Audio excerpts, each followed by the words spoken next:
being able to represent yourself as who you are helps others to speak for themselves.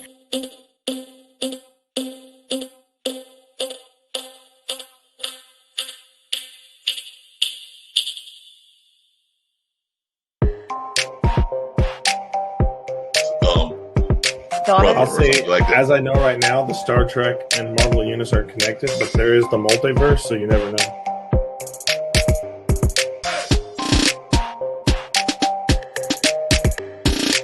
Who's her? You know her. Don't pretend you don't. I know her. I've known her my whole life, literally. So, are you going to toss it off to me again? I mean, no. I'm tossing it to Janora. Janora is going to have to introduce herself. Ladies' Day. Yes. Wait.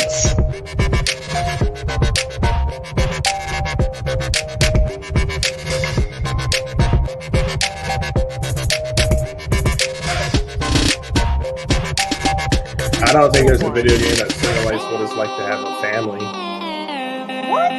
Definitely simulation game. Are you kidding? I get left burned on fire. My mom leaves the stove on. That ain't a family. My house burns down half the time. That's exactly what that's supposed to be.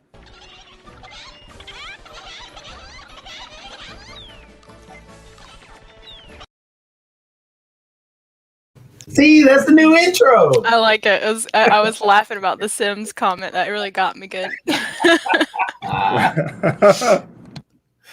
I've done that a number of times myself. You come back to the computer and like your house is burned down and you're like, okay, all right. Yeah. That's the Sims. That is the family too. Gotta be careful. So I guess we should do an intro since we have technically two new guests. We have Liz, who's back again, and we have Brittany. So you guys can reintroduce yourself. Oh gosh, Brittany, you get to do it. They put me on the spot last time, but I was just like, now you go. Trial by fire. All right, cool. So I'm first off, I really hope that I don't have any weird like audio stuff going on. I don't have a headset with me, so I have to use like all my laptop stuff. So hopefully nobody's echoing or anything. Sorry ahead of time. But my name is Brittany. I am one half of Sonic Cat Cosplay with Liz over here. And I'm also on Instagram as Brittany the Cat, which I use as my tag. I have to like get used to this little box here.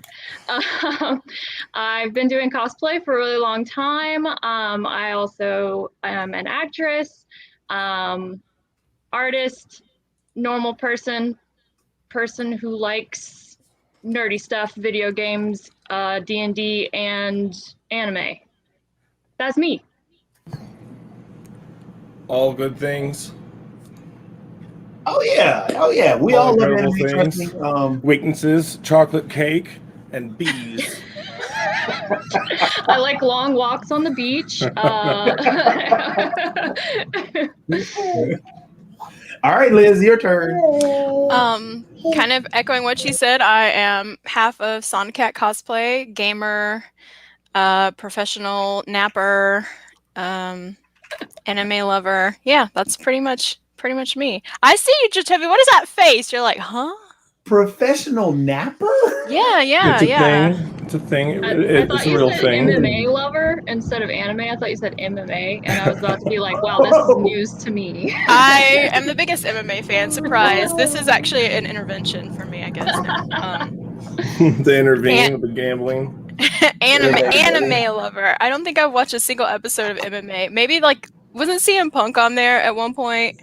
I think so. Yeah, I think maybe I saw that, but. By the way, John, if since you may or may not know Sonic Cat cosplay and seen the amazing things that they've done, these are some of. These two are super talented. Amazing cosplayers. Okay, that's The Witcher, right?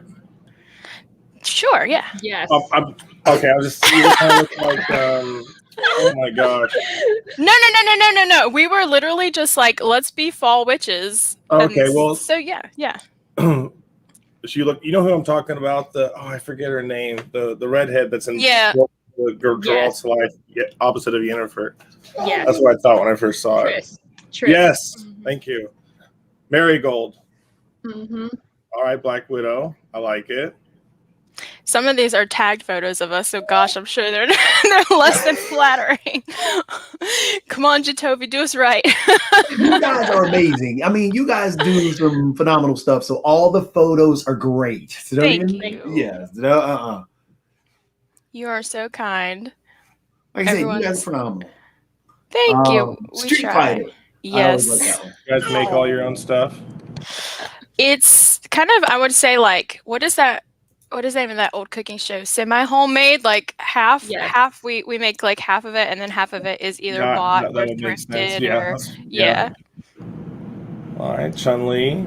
That's me. I like it. I love cosplay. I haven't personally done it. The closest I ever came to it was a whoopee cushion.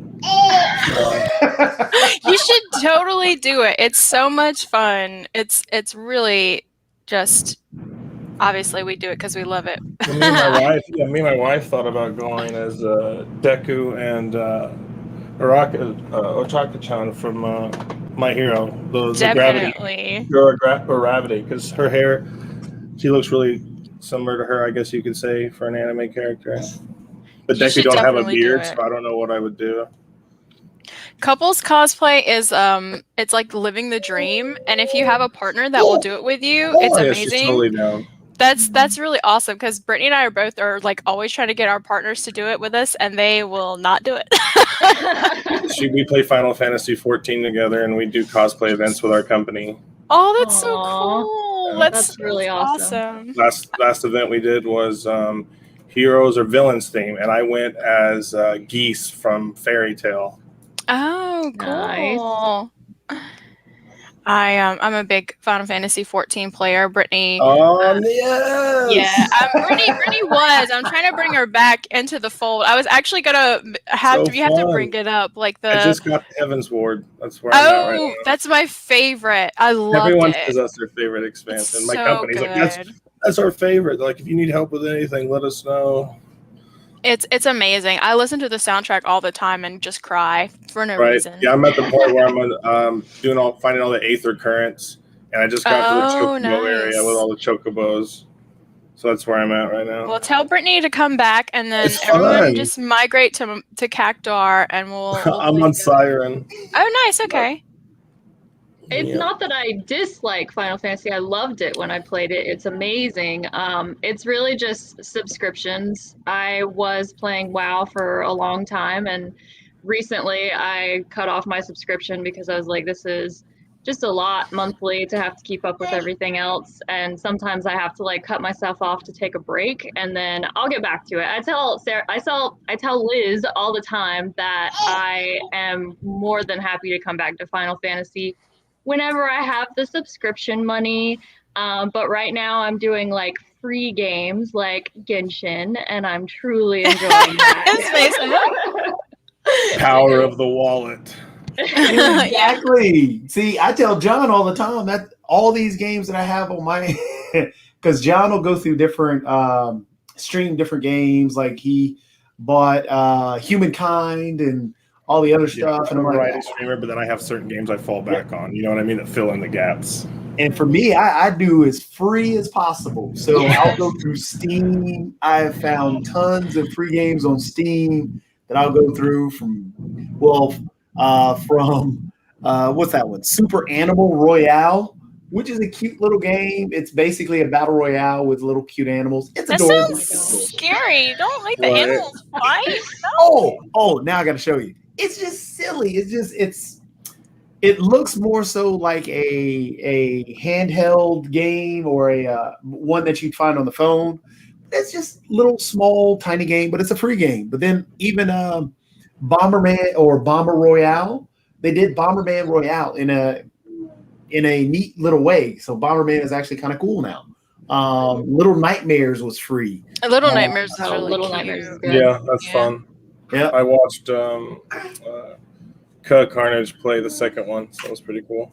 So yeah, I mean, I like What fruit. are you guys' top favorite animes? Top 3 favorite animes?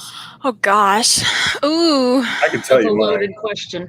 Yeah, you guys go first. You go first since you, Well, since my you know all-time yours favorite already. of all is Hunter x Hunter. It's one of my favorite animes ever done.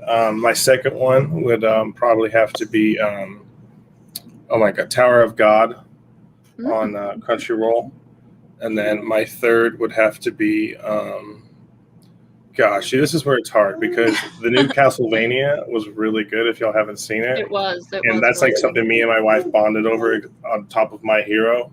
I'd like to say My Hero, but I just think that's like, I just love it. So I don't really like you know what I mean? So like, Yeah. I don't know. The third one's a really toss up between like Castlevania. Would Castlevania Basilisk. be an anime though? Huh? Would Castlevania be considered an anime? That's a good point. Yeah, kind of Would it consider an adult cartoon? Yeah. I don't know. We always considered if another country. Oh yeah, exactly. If another country makes anime, is it considered anime? Because is that something unique to Japan in that area? Yeah. Like, is it still? I don't know. I was talking to my wife about that last night. I was like, is that still considered anime if it was made by another country? Because like other countries are now tapping into that world. Like there's Dutch animes. There's like, but like that's still anime. So I was like, it's anime. I was just being dumb. But yeah, but I'd love to hear what some of y'all's favorite anime, some of y'all's favorite stuff to cosplay. It'd be very cool. And he wants to know as well. Yeah. I'm still trying to get you hooked on Samurai Champloo because that's Thank you. great one. That's literally one of my favorite animes, Samurai Champloo. Love it. It is What's a yours, classic. Brittany? So good. I definitely have to say one of them is definitely Samurai Champloo. I mean, like, I had the soundtrack. I played the CD like 24/7 when I was younger. I would like draw pictures of, you know, all of the characters, Fu and Mugen and Jin, and I loved that anime. And it was so good the way that they sort of had the feudal samurai vibes mixed with like the hip hop and, you know, beatboxing. Great. I was like, this is amazing. Like Afro Samurai a little bit. That's a good one too. But it's more like great. the movie. Yeah, Afro Samurai is really good. I guess it's really hard to think of my favorite anime because I like so many. Another one I think that I really fall back on loving is an anime called Gugure Kokuri-san. It's a really, really funny, like, comedic anime. I actually cosplayed from it once. And I always find myself, it's like a comfort anime to me. I go back and watch it like again and again just to like feel good and laugh. I got some good comfort ones too. I feel you on that. Now, with that one, how, in what comedic way is it? Because my favorite comedic one was Shin-Chan. Either that or Bobo. GGO, Great Teacher Onizuka, was one of my favorite ones. Yes. Bobo and Shin-Chan were my two go-tos anytime I wanted to laugh about anything. Yeah, so I think it's different from that in a sense that I think those are a little bit more of like that goofy anime where like things just don't make sense, but that's what you like about it. You're like, right. I don't know what I'm watching, but this is amazing and I'm laughing, so this is great. Okay. This one's a little bit more like, you know, it has a storyline, but it still has its moments where like stuff doesn't make sense. Like, you know, there's like a fox spirit who is haunting a little girl, and oh yeah, I remember like, that one. They have moments where like the little girl goes to her classroom and like one of her classmates is literally an alien, but like none of like all the classmates just treat him like he's normal, but he is like a little gray alien man. Like, it's weird, but it has elements of that, but it also has a storyline that it doesn't, so it's not solely based off of just like randomness, I guess. As we talk about randomness, this is Animal Royale that I pulled up. Oh my gosh, that's adorable. Take the katana away from him. What is he doing? Where is he? No. Is it bloody? I'm scared.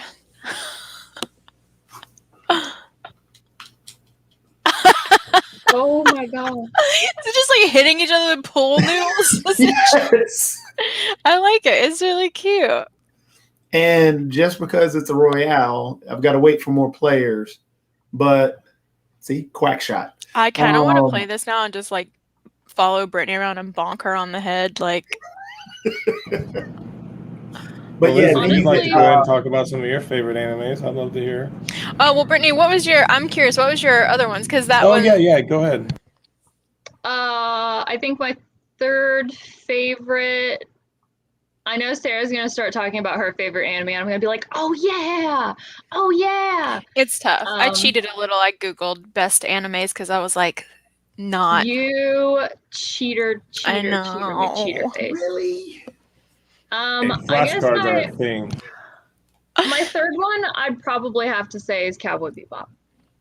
Good Did you choice. see the live stills from the Good movie? choice. I did, and Oh, I know so that there's good. a lot of people up in arms about it, but I'm like, I'm under the assumption that like, of course the original is always gonna be better, but Yeah. you have to keep an open mind and give it a chance, and it could be really good. And so far, I think those costumes look great. So I think John they Cho look is awesome. playing the main. I like Cho.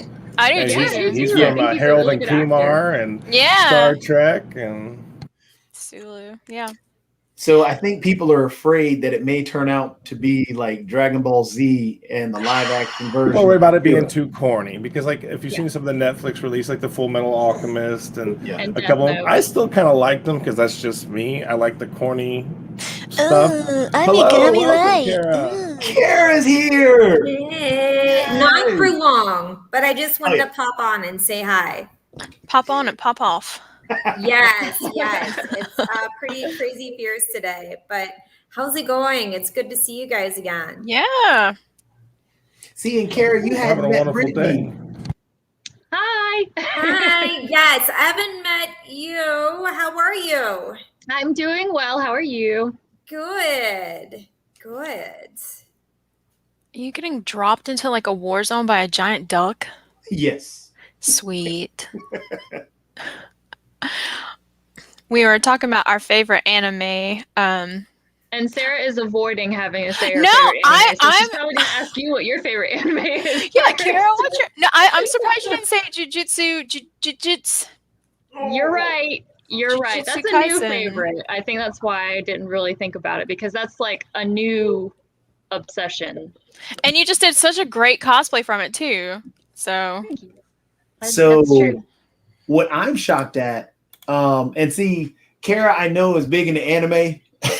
Oh yeah.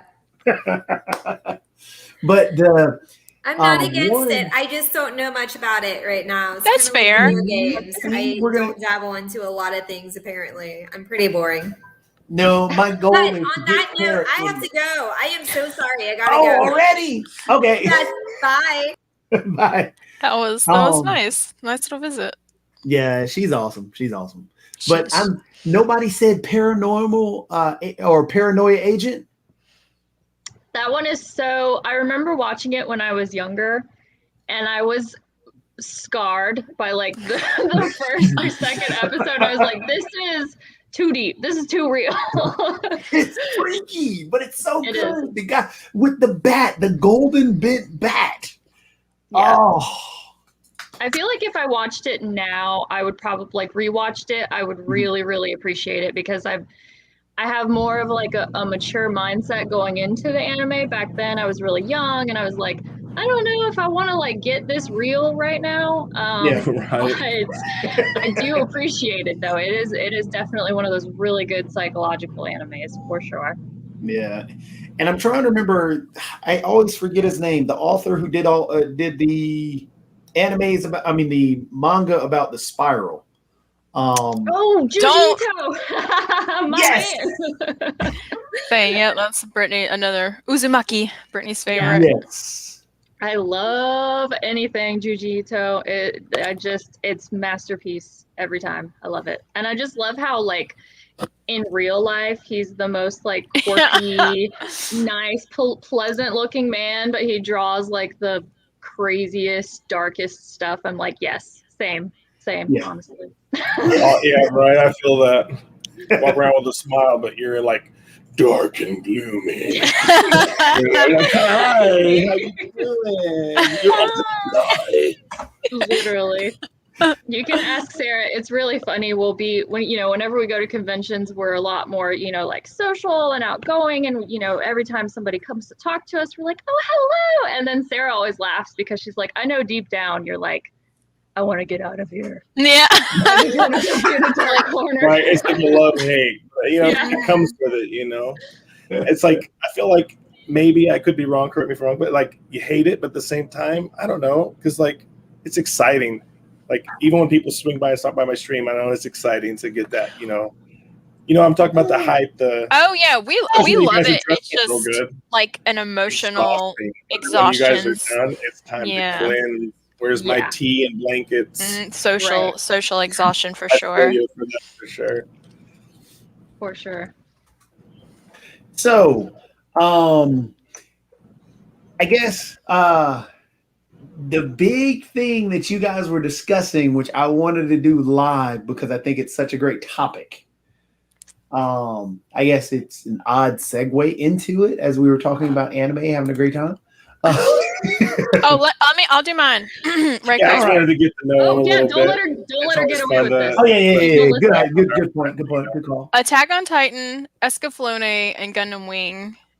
And then, like, my fun one would be so long. Good one. So good. Kiss Him Not Me is my laugh, fun, relax one. Interesting. Devil is a Part-Timer is a good one too. Oh, that is a good one. The one that's a little off there is Food Wars. We like Food Wars. That anime. Yeah, it was good. My boyfriend loves Food Wars. What about Dr. Stone? I haven't seen it. I heard it's good. I'm not crazy about it. Yeah. I'm watching Tokyo Revengers right now, and then Jujutsu Kaisen. That's really good. One. Jujutsu it's on pause right now because the writer's sick. But what an anime! Oh my gosh, it's a good one. That's easily in my top 10. I would say just for current animes. I don't know. It's like a weird list when someone asks what your favorites. I can kind of get that because like I've been watching animes, for at least 15 years of my life. Long time. So it's like, but then there's some that's like in the last 5 years where it's like fresh in my mind. But then when I start thinking about other animes, other ones come to mind. Like Log Horizon is a really good one. Mark has jumped in. Hey, Mark. Hey, glad to see we got guests in. I'm busy doing 1,001 other things going on, but I did want to pop in and meet our lovely guests and see what's happening because I know you're on top of things. And of course, we've got some amazing folks here. So wanted to check in and see what was happening in our world. Oh, yeah. We were just talking about anime, Mark, and you haven't met Brittany yet. Hello. Hello, how are you doing? Good, how are you?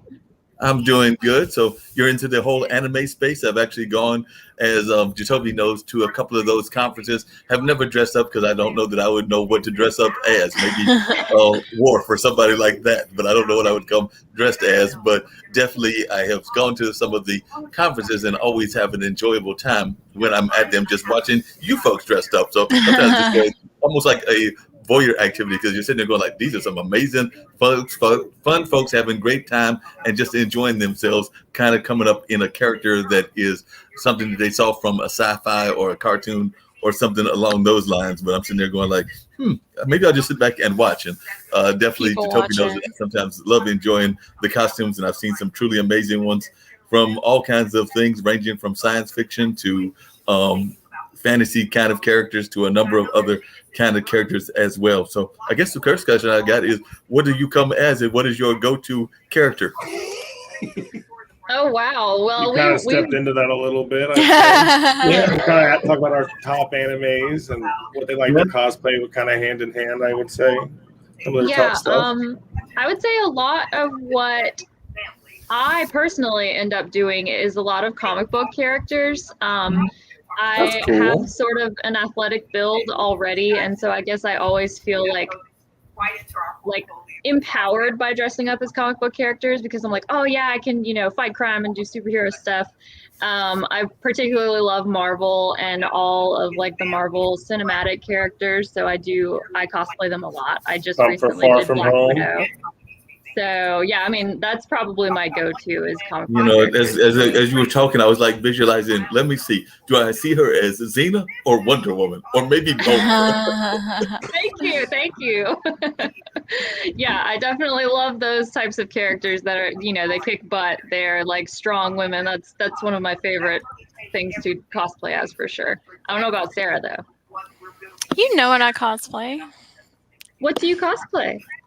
I mean, really similar, like strong female characters, anything that I feel is body positive, or I can feel my oats in and really embody, or video game characters. I love and have a lot of goals for the rest of the year. Brittany and I both do for video game characters. I'm excited to see what we get to do.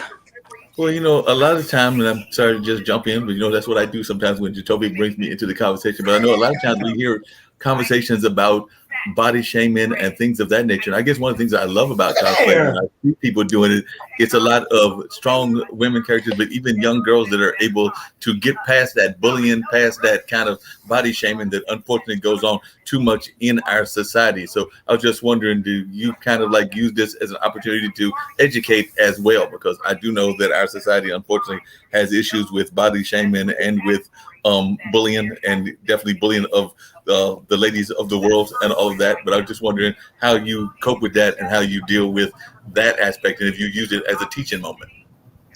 I think it's a teaching moment for not only others, but for ourselves, and I know that this is actually the topic that we were going to be talking about anyway. It's very easy to be self-conscious in a society today where, a specific body type is the ideal body type. And I think that's why I specifically cling to characters like comic book characters, because they are strong women. And they are, a different type of body type. And it is one of those situations where you feel empowered for yourself, but for other people, to show them that, you can be any type of person, any shape, any size, any ethnicity, and you can still really love and, appreciate the character that you're dressing up as, for sure. Yeah, that makes a lot of sense. And then I'm going to turn it over to somebody that I haven't seen in a minute. So we got Kara Oker in the house, and I'm glad to see my friend in the house. And of course, she's very much involved in Deep and Root health coaching. So she's probably got some questions about the health situation and all of that as well. But I wonder sometimes, because I know that even John has brought up that anime and some of these are from other cultures, and some of these cultures have stronger views of women, or better views of women in my mind, and everything. So I was wondering, do you think that helps as well? Because some of these cultures are more acceptable of strong women, whatever their job titles are. Who's this question directed to?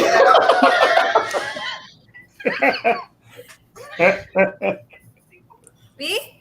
Okay, it's like a loop-de-loop. I've been out of it for a moment, Mark, so I'm trying to get back into your flow.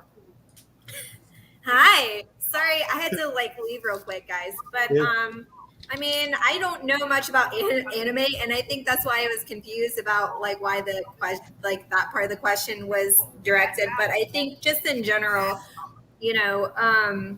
I love Brittany. I love your response.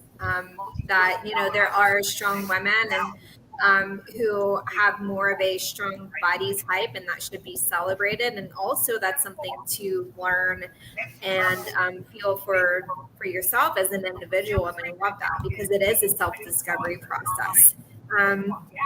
You are who you are, and you need to internalize that. Even if it's your physical embodiment, just internalize that. And that's a very healthy thing to do, because oftentimes people can look at you and what you look like on the outside, and then you can internalize that. So that is what a lot of people fall prey to. And I think that's just part of being a woman, that we're inundated by that, and we're expected to adhere to societal standards. And there are cultures where the societal standard is stronger. more voluptuous, and that is great. That's beautiful for sure. You know, and I do love the whole adage of, you know, don't trust a skinny cook, which, you know, so I mean, it's kind of like just pulling elements of just being like, look, you know, women, we can be whatever size we are, and we can still bring something to the table. And I also want to state that, like, it is very interesting as a smaller woman, me personally, having a smaller build and constantly being inundated with, you know, being little ladied, as I call it. Like, oh, hey, you're so little, you won't be able to handle this or carry this, or, you know, somehow my being petite has something to do, or it affects my intelligence in some way, or my physical strength, or my emotional strength. And I definitely fall prey to that in my 20s, and in my 30s I just don't give a fuck. Really don't. Right. And Is that y'all's it's handles on very Instagram? empowering, because instead of going the other way and being like, no, I'm strong, what are you talking about? I'm like, no, whatever, just leave me the fuck alone, and I'm gonna do what I'm gonna do. And It's so funny you say that, because we had a conversation like that recently with our friend Alora, because Brittany is big on like strength and knowing her body and knowing like she knows she can build muscle. And for me, I like to be strong, but I also kind of want to like the goal for me would be to lose weight, you know, to feel smaller, to feel thinner. And I don't think that that's like bad, I guess. And for the longest time I was like looking towards like stronger female characters and thinking like, in order to be strong I have to be like huge. But I was like, but if I want to lose weight and be thinner because it's healthier for me, like that's okay too. Like you said, it's okay to have a range of sizes. So we don't, you know, we're not trying to say like everyone has to be super curvy and svelte or, you know, whatever. And I was watching something recently about how, especially right now on social media, it's kind of a blend of trends in the past for like the ideal body type, where you're supposed to be both super tiny but also super curvy, to the point where it's almost like unobtainable for a lot of women. And I think it like pulls women in so many different directions. It's like, I have to lose all this weight, but then I also have to like change my DNA so it all goes to my butt and like my boobs. It's like you can't win, you know. It's tough. It is this weird mixed bag of everything, especially on Instagram. You know, you have like this very tall, skinny, muscular type, and then you have the very like small, wavy, like petite type, and then you have you know, more voluptuous of just feminine figure and flow, and then you Don't forget Fluffy. Fluffy. Team Fluffy. Wait a minute, Sassy like all of these ladies right here? That's a wonderful thing. Yeah, and But I actually love sassy folks. Yeah, and the stronger, you know, more stronger female build, right? So all of these, and then there is kind of like, well, which one is which? Because we historically, women are kind of told that there is just one type, and so on one way it is kind of cool to have all these different bodies out there, and then it's like, well, which one is the correct one? And even though there is not a correct one at all whatsoever, the goal is to be like, just go with what feels good to you. You know, if you're not strong in that, it is very confusing. There is no correct body I want type. to I said there is no correct body type. Personally, exactly. I'm a personality guy, more driven than someone looks like. Like, could be the hottest person in the room, or whatever someone considers to be the hottest person in the room. And like, I do not care to pay that no mind, like kind of attitude almost, because like, it's for me, it's personality. Are you good to talk to? Can I spend more than an hour with you, you know, and enjoy your company? So I don't know. I feel it's a lot of perspective, you know, because I think someone's beautiful just because of how they treat their kids, you know, or how they treat their animals, or, you know. It is tough. Oh, go ahead. Yeah. I'm a big guy. I'm 6'3", you know, I'm 270 pounds. And so Hey, John, one of the things I was going to bring, I'd love to hear the woman's perspectives on this, but I've actually been, and I told Jacoby that I'd probably be bouncing in and out. And I mean, I'm in more than out today, but definitely I'm doing a business leadership conference that's been going on for a week. But there've been a lot of women that I've been seeing that have been breaking the stereotypical roles. Like, I think there's going to be a woman coming on later on that's actually got her own truck driving company. And we know that that's typically a stereotypical male field and all of that. There's actually a young lady talking right now that actually was a former WNBA player and has her own sports drink. She makes it very clear that it's a sports drink and not an energy drink, because I thought they were the same thing, but apparently there is a difference between the two and everything. And she's like, no, I've got a sports drink. It's not an energy drink. So she made that very clear to me, Miss Rand did, and all of that. But even coming back to something that John said, when I watch some of like the Instagram stars or the YouTube stars, I know that I brought up on this show before Kelly Smart, and I brought her up as one that's kind of like making all these noises and making a lot of noise in that field, has like a whole bunch of followers. But sometimes she's talking about bad dates. She's talking about things that are more personality driven. And she's a young lady, probably in her mid-20s, and definitely, I want to say, is in Florida, even though she travels around the country. And she also does some spoof kind of things as well.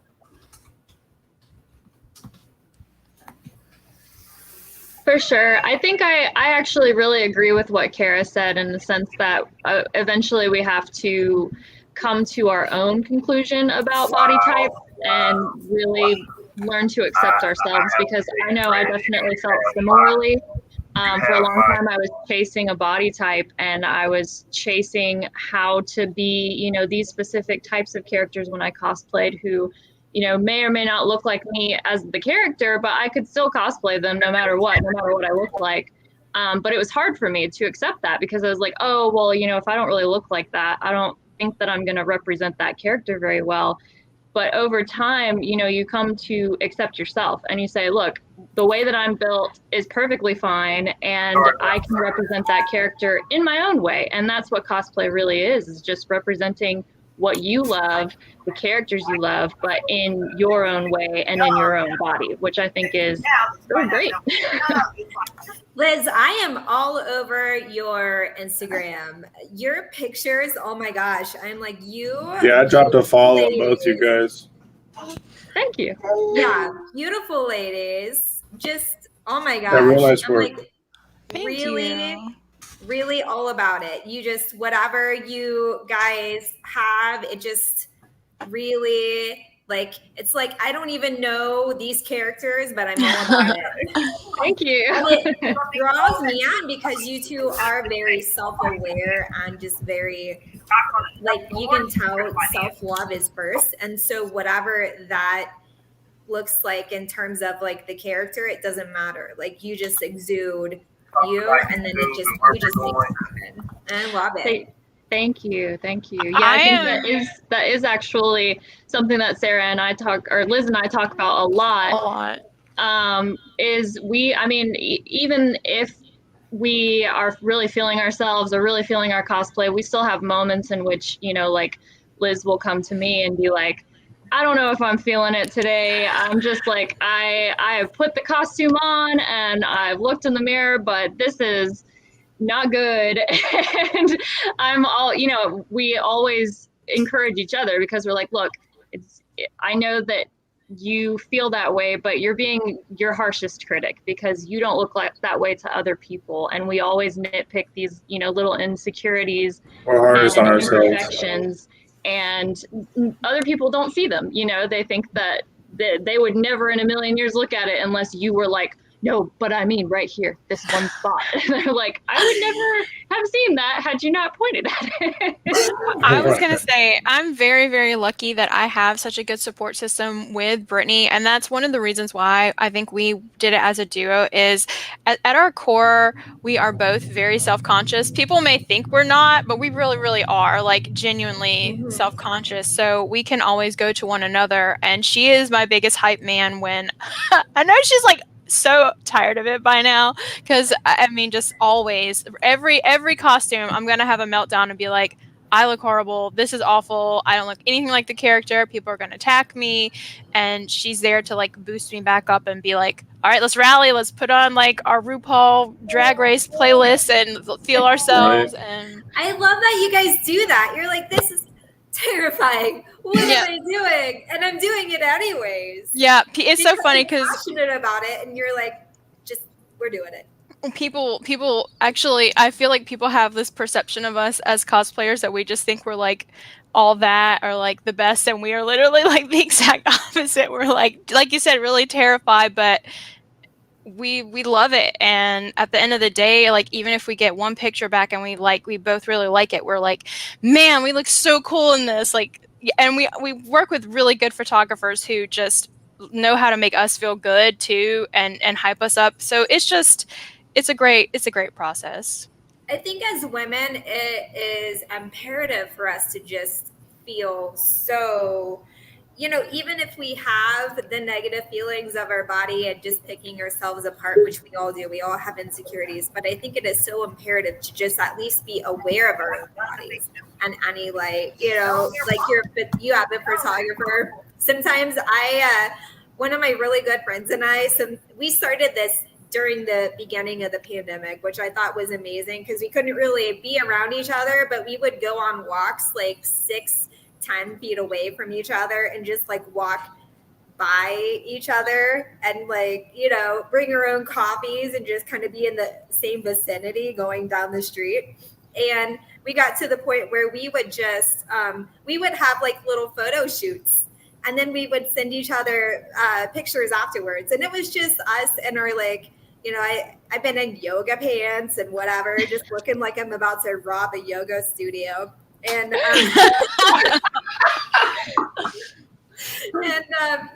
just kind of being like, turning. Yeah, so that was great. Oh, that was good. And in front of buildings. And we've actually had really good pictures from that.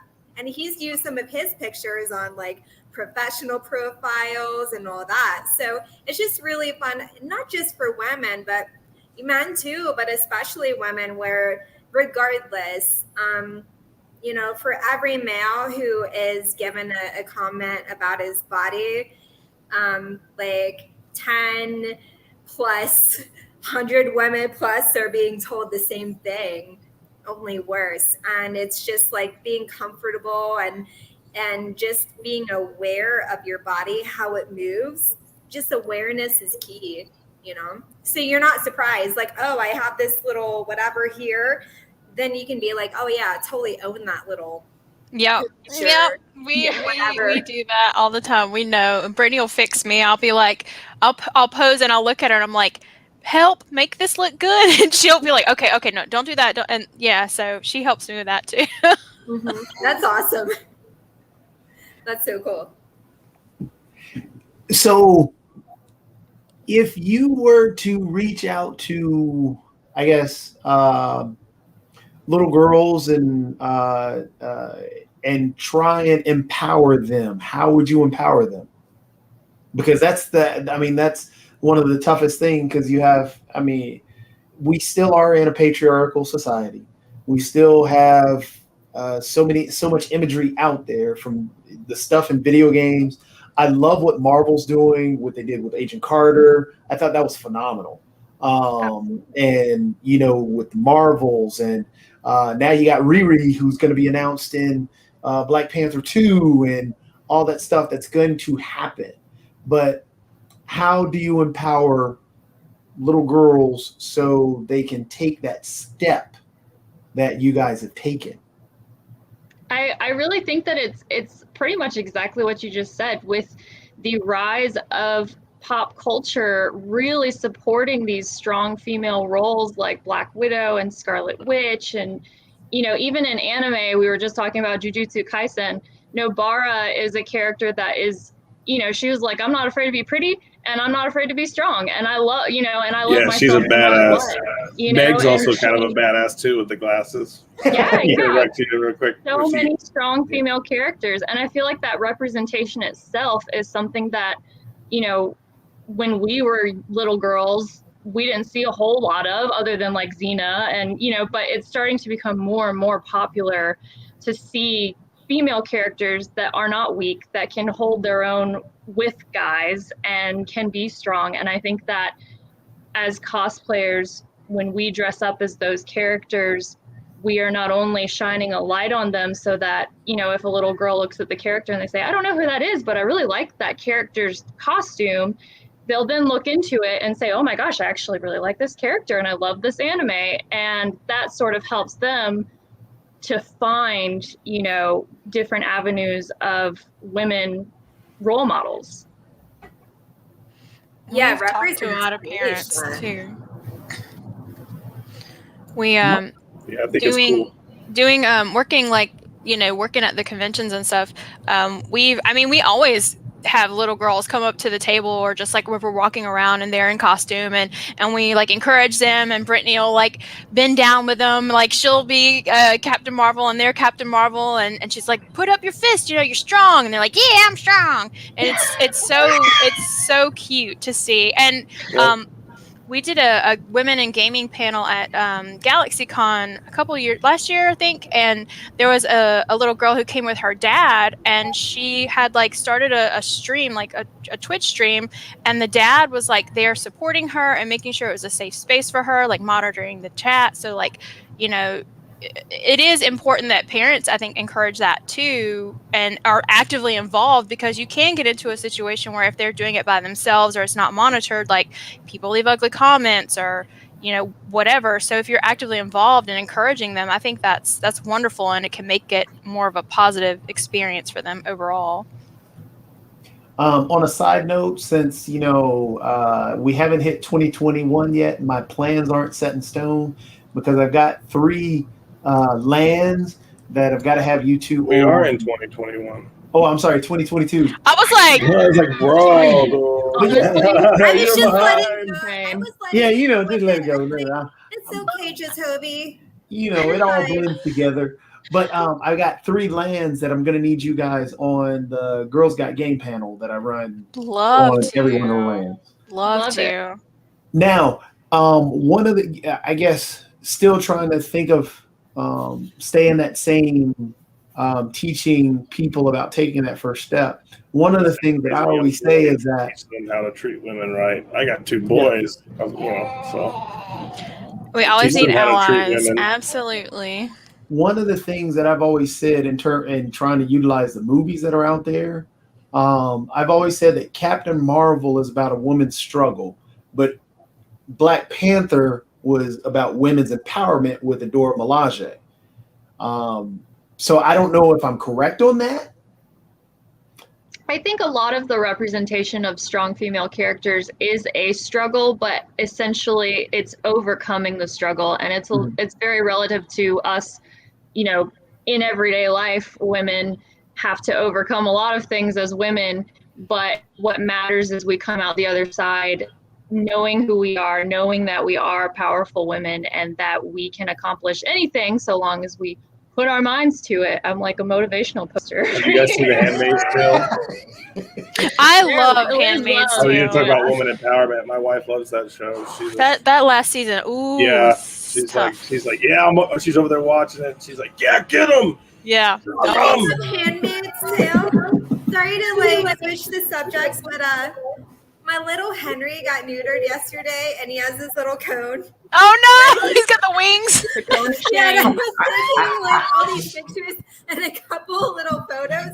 Definitely made it look like he had his little like hat, and he was like auditioning for Handmaid's Tale. I was like, Under his eye, or whatever they say. Shame. so. Poor guy. No, he's all right. He's cute. He's fine. He's good. He's on the struggle today. But I didn't mean to interject, but I've been like, it's just funny you brought up Handmaid's Tale. I'm like, Henry's been auditioning for that all day. I'm excited to see him on the new season. Yeah. Pop culture, and like it's a recent thing about women, you know.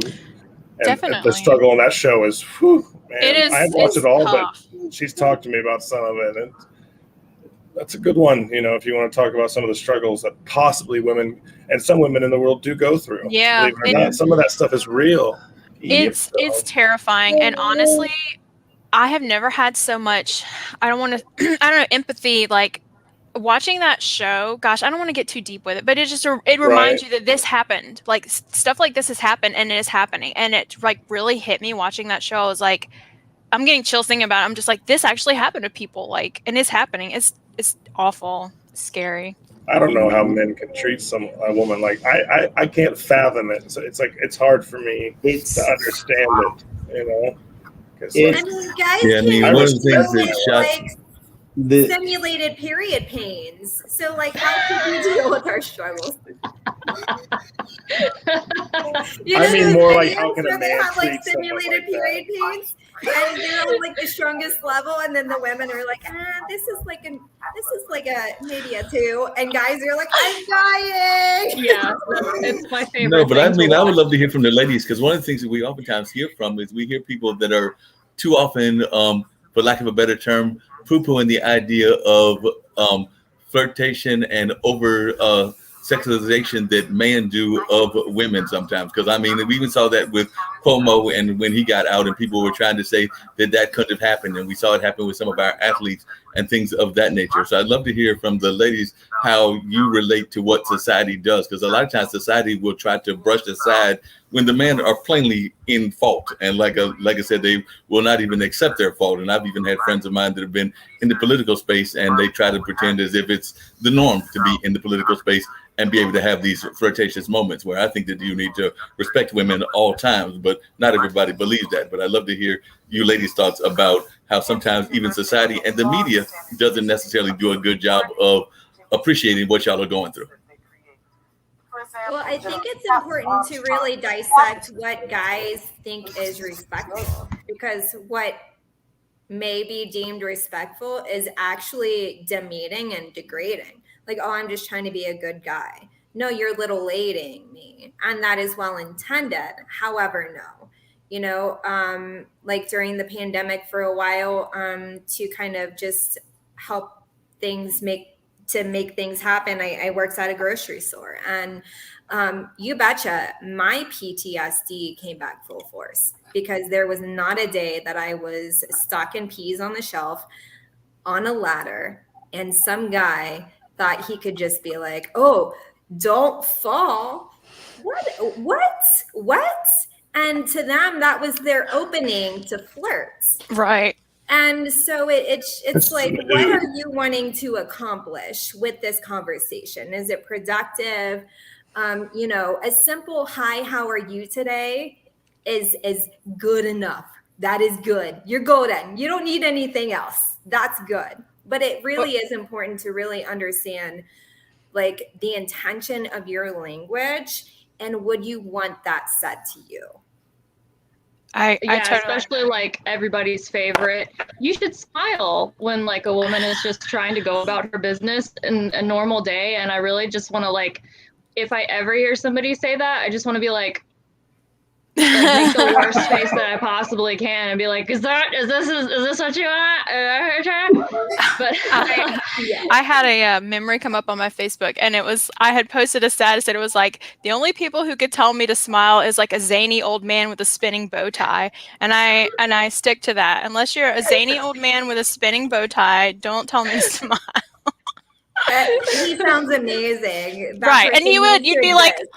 zany old guy, I'll smile for you, of course. But no, I agree. You have guys- to. Oh, but I just had an interesting conversation. It was actually with a friend of mine out of California, and we were talking about flirtation, and you actually mentioned it, Kara, earlier and everything, because they were actually saying that they did not think that they were flirting sometimes, like if they were smiling and doing other things. And I actually pulled up the definition, because you can pull up everything on Google, and there was like 26 definitions of what flirtation was, and some of them were actually very simple. Now there were some that were very harsher types of flirtation, because they were thinking, I don't think that I ever flirt, and this was what the young lady was saying. But then when I gave them definitions, smiling was on there, certain kinds of handshakes, certain kinds of shrugs, certain kinds of other things were on there as well. I wish I had pulled that up for this conversation, but I didn't. But definitely it was just interesting how there are different types of flirtations.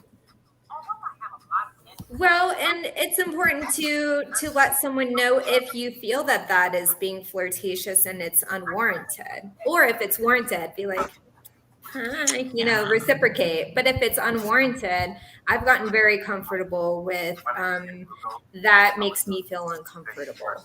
Or, you know, or just saying something like the whole smile.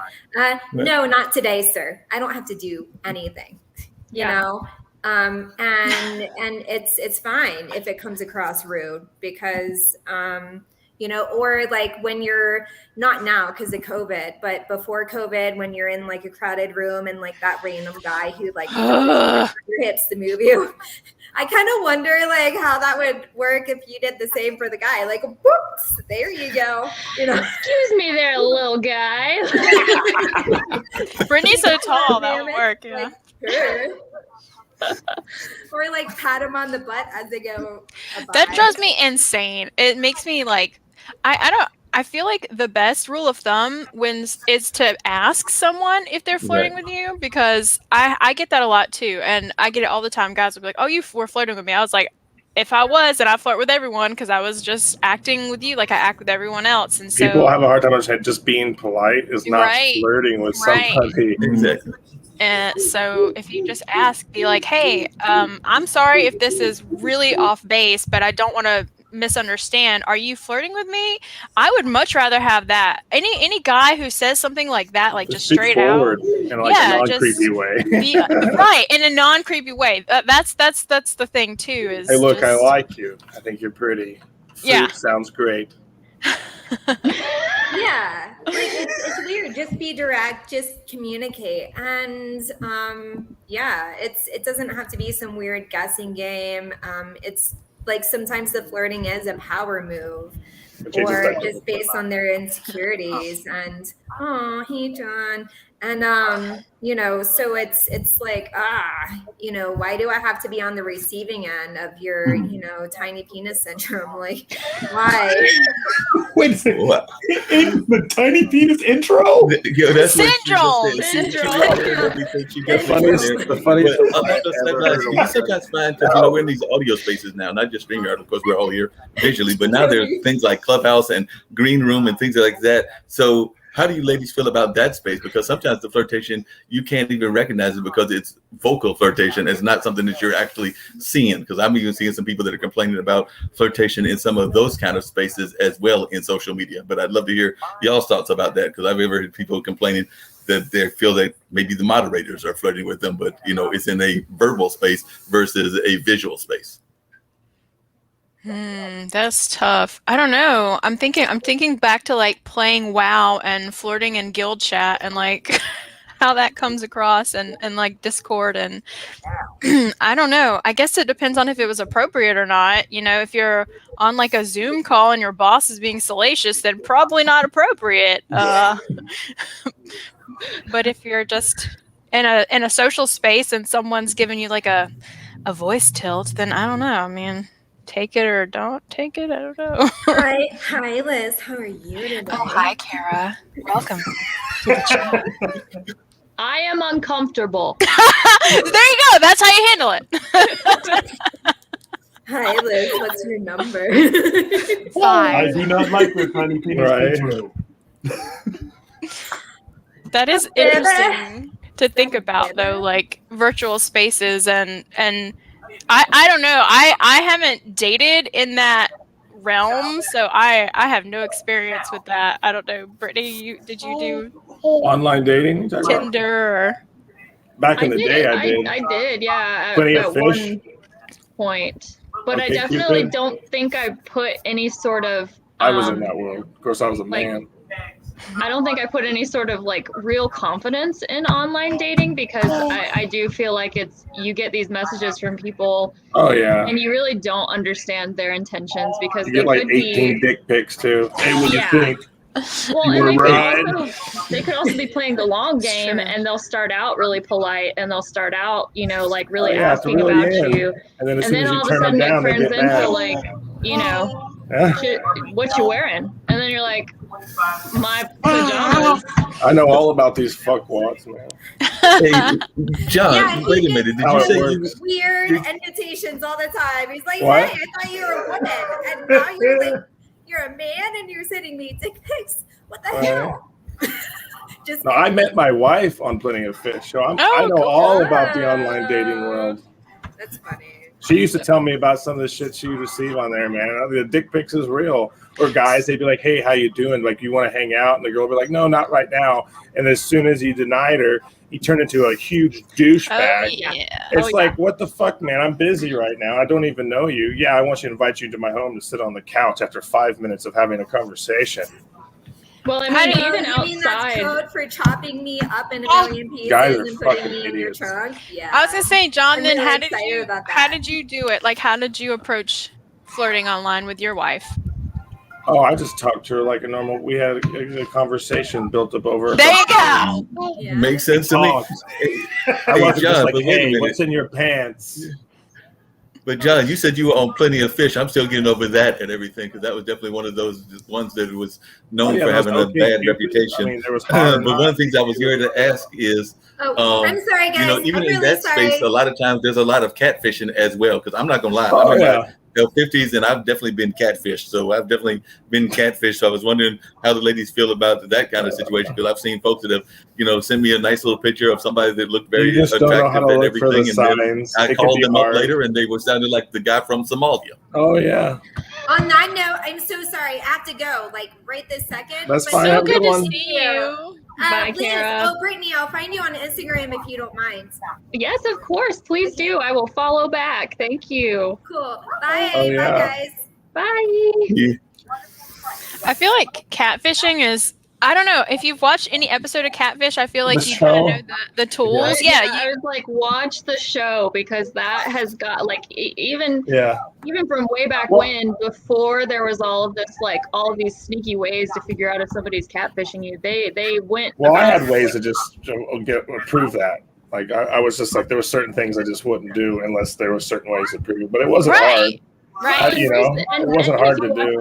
If you watch newer episodes, like the first thing that they tell people is like, look, there's a lot of obvious signs. Who's that you listening need to be radio or aware of. TV in the background? Yeah, Mark. What you watching, bud? Yes. What you watching, Mark? Well, I've actually got the whole event that I'm doing as well. I told Jacoby that I would be popping in and out. I've actually got this Black Business Expo, so y'all might be hearing in the background, and why I hit mute every once in a while. So, like I said, we just had Fran talking, and I'm not even sure who's supposed to be next. So, it looks like I might have to make some phone calls and all of that. So, I'm getting about to leave y'all the conversation, but I've really been enjoying y'all's conversation even more than my own conversation and all of that because I always have great times with We're this, fun. and now I've got a new friend in Brittany as well. So I'm gonna be following you on Instagram as well. So definitely glad to pop in, and I may pop back after I figure out dropped you guys where my a next follow. guest is, because that's what's going on over here. Thank you so much. It was great to Yeah, meet Brittany, you. your most recent pic, it almost looks like it's half picture, half drawn. Because Oh, your thank face looks like it's drawn almost. She's like a work of art. Is Well, you know, like you know what I mean? It's like The it cell looks cool. shading. It looks cool. Yeah, her face looks I drawn, and the rest of definitely- her body looks pictured. It's really neat. I give a big, huge shout out to Jace, who is Photos in Excess. He is the photographer that I work with You got a some good- lot, and Oh, that's he is dope. very, very talented. Very he's the talented. best. We enjoy him a lot. Yeah. Well, man, we've run the gambit. We've like gone all over the place Yeah. topic wise. Oh, we're always like beauty this. of it, I got I love it. ADHD, so my brain is. Oh my like- gosh, same. So Catfish. I take medicine for it. So As Brittany drinks an energy drink. right, a sports drink. Yeah, sports drink. Sports drink. Oh right. Yes. My bad. He is so funny. He cracks me up. Mark, Mark's a he's good guy. Yeah, I like his beard. I've known Mark for I like his about beard. 20, 30 years. We've done MC work together at the Blues Festival. Oh, nice. And tons of stuff. Yeah, Mark's a really good guy. He started off, he was in radio for a long time. So now he's at Measurement Inc. Well, he does some stuff at Measurement Inc. Yeah, you can tell he was a host. He's really good at ad lib and filling in blank areas and making Oh, sure yeah, it got a stays lot going. of good He keeps the questions. conversation going. Yeah, he's really good at that. That's his forte. That Yep. is definitely his forte. So, So, before it gets quiet, what's new? Haven't talked to y'all in a while. It's been a Oh, if we need while. topics, I got tons.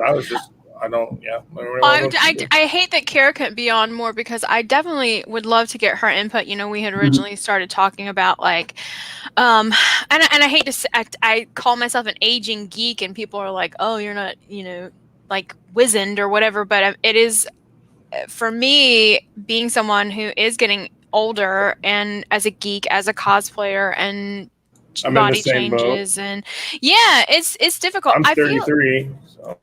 I feel like there's so much content for like 20 something geeks, and there's so much content for now you're a geek parent.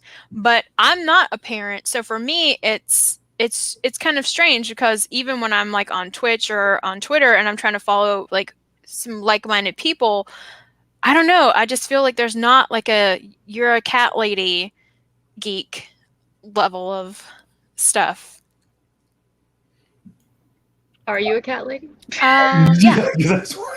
Well, you know what I'm saying? Like there's not like there's so much stuff for like 20 somethings, and there's a lot of stuff for like geared towards geek parents, which I think that's awesome. You know, I love that. But what if you're not a parent yet? What if you're still just like in your 30s and you don't have kids and you're still a geek? Like, is it still cool to cosplay? Like, I don't know. Yeah, So well, here's the- be yourself. So Here- there you go. Yeah, here's the question then to fill in that gap. All about being yourself. So explain what do you mean for there's so much stuff for a young geek, and how, and then you have so much stuff for a parent who's a geek, but how does that differ? For example, John right now has My Hero Academia. Is that for a youthful geek? I have the Marvel and DC mashup in a picture right behind me. Why does age mean you can't be nerdy? So where is that line that you're separating? I think it's more about like groups and spaces and tailored content. Like a lot of times as a streamer, so like say building my brand as a streamer, I'm not a 20 something, like I'm not hot 20 something gamer girl streamer, but I'm also not like gamer mom. And I feel like if you look, a lot of streams are tailored into one of those two lanes, or groups, or like, you know, Facebook groups, Twitter groups. It's like you're one of the two. There's not a lot of middle ground for like, if I was to brand myself, there's no real niche, I guess, for me as a geek who is not a parent, but who's not young either. So are you defining a niche that should be filled? I feel like I wish there was, I guess is my thing. It's like, it's okay to be a geek who is coming out of the, you know, my 20s. And I know Brittany has talked about that as an actress too, because like taking on roles as an actress when you're in that kind of like transition period between your 20s and your 30s, what roles would you go for as an actress, or what roles do you think that you would be put into as a woman? I don't know. Maybe I don't know if it's different for guys, if they're just like, you don't feel like you have to have that group or that label. You're just like, I'm my age and a gamer. It doesn't matter. Me personally is I'm going to be myself. I truly plan to be in my 50s and 60s and sitting there and slaying down 8 hours on Final Fantasy or whatever. Plan. I mean, That's the plan for later. My son's grandparents, they still play World of Warcraft, even though all the lawsuit, they don't care. They still play it, and they're in their 70s. They've been playing it for 30, not 30 years, however long it's been out. They've been playing it since, and that's something they do. I don't think personally games has an age or being nerdy in itself. I'm a huge Lord of the Rings fan. And, so like I still talk about that like it's still relevant, and people. Oh, we do too. So I have it tatted on my arm. Oh, nice. I have the Tree of Gondor, the Tree of the King. Oh, Right. Nice. There it is. That's really cool. We still haven't done the Game of Thrones versus Lord of the Rings thing, which we're supposed to do at some point. Right. And, because there's no Lord of the Rings wins. comparison. But Sorry. no, as a guy, I personally I'm going to be myself, and I think one of the reasons they like me on here is I'm very blunt. I stand by what I say, and like I have no problem with someone being nerdy. By all means, Liz, be 60, girl, and be fucking cosplaying whatever the hell you want to do. Like, be yourself. And just because someone doesn't agree with it, they're wrong. So I definitely plan on it. It is even looking at like elderly cosplays. I feel like you can immediately go to Right. there's these It's just elderly dope. characters, and yeah, I love it. I mean, I like we how had some of our animes are growing up too. that's By the true. way, Naruto, and then we had Naruto Shippuden. Now we have Boruto, which is Naruto's kids. To me, That that's is just cool. it's really cool. I But mean, again, like you said, that's a parent, right? Like yeah, think about it from like think of a female character in an anime or a show who's in her 30s and who's like well known and is not a parent. Who's in her 30s and Mhm. well, an anime Granny character? Tsunade from Naruto. Is she a was the third granny? Hokage. Nope, they just call her Granny Tsunade because she's Okay. old. She Okay, never had so a kid. we got one. Yes, I would say Tsunade is a good example. Yep, and she is Yeah. very well known. But it's tough, right? You have to actually think about it. You Whereas really if, do. if you're I mean, looking in at My like a Hero 20, Academia, yeah. But me personally, I would not think you were weird. I would applaud you, Liz, Oh. and I'd be like, "Get in here, girl. Let's go in Five Below. Let's go in some anime stores and buy some shit." I love And you'd be like, Five "I'm Below. old as shit." I'm like, "Let's go."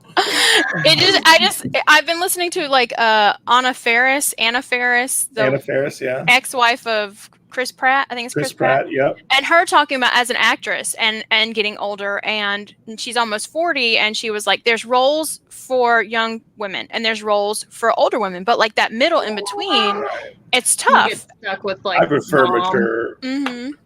women, but that's just because of maturing myself, Right, Dealing with that mature. youngness is Right. Yeah, no, I don't, no frustrating. disrespect whatsoever. Mature women. So it's just kind of, it is interesting thinking of a brand, and like I don't want to trying to say like build an audience as a streamer. Like who is my audience going to be? You Like stream, by the way? I do, but this is part of it. Like I guess I'm having okay. like a talk She's- through with So- you guys. I was like, what Talk games to you her, play? do it. Here's Like, the co-stream. idea though. Here's the idea though, because I mean, you're describing a niche that's there, and you keep saying that there's this pathway and this pathway. Can there be an opportunity for you to forge a pathway? I would hope so. Absolutely. And the thing is, you're like I said, you're describing all Be your the own trailblazer. yeah. I mean, there's an old lady. What's her? I forget I gotta her grab name. my son, She's actually streaming. She is in her 70s or 80s or something like that. But yeah, she's playing video games and everything as a grandmother playing video games. I think that's what she goes by. But you can forge your own path. It is a tough realm, but I think selling yourself is where people will buy into. Mhm. And that's what I'm sure that there are other streamers out there that are around your age and that are in that same boat. But I think they're selling themselves, and that's what you have to do is people will buy into you. Yeah. From the cosplay to, even the discussion that we had today talking about strong women. Mhm. I do. And I you think could be it's that less that inspiration for people. somebody. I think that I do. I agree. I think it's less that people are going to hone in on like, well, how old is she? And more like, well, who is she? What is her Mhm. personality? Who is What is she like when she streams? Is she funny? Is She she is a serious? moment. Is she concentrated on what she's doing? It's a lot less like, oh, well, I wonder how old she is. Because Mhm. honestly, especially for Liz, you already look like a young person. So, I mean, fountain of youth. So I mean, you could stream, and I'm sure, like, even if you were cryptic about how old you were, and you were just like, "I'm just me," then people would be like, "Oh yeah, she's cool." If anyone swings by your stream and is like, "You're old and you're playing games," just drop the ban hammer. Bam! Get outta here.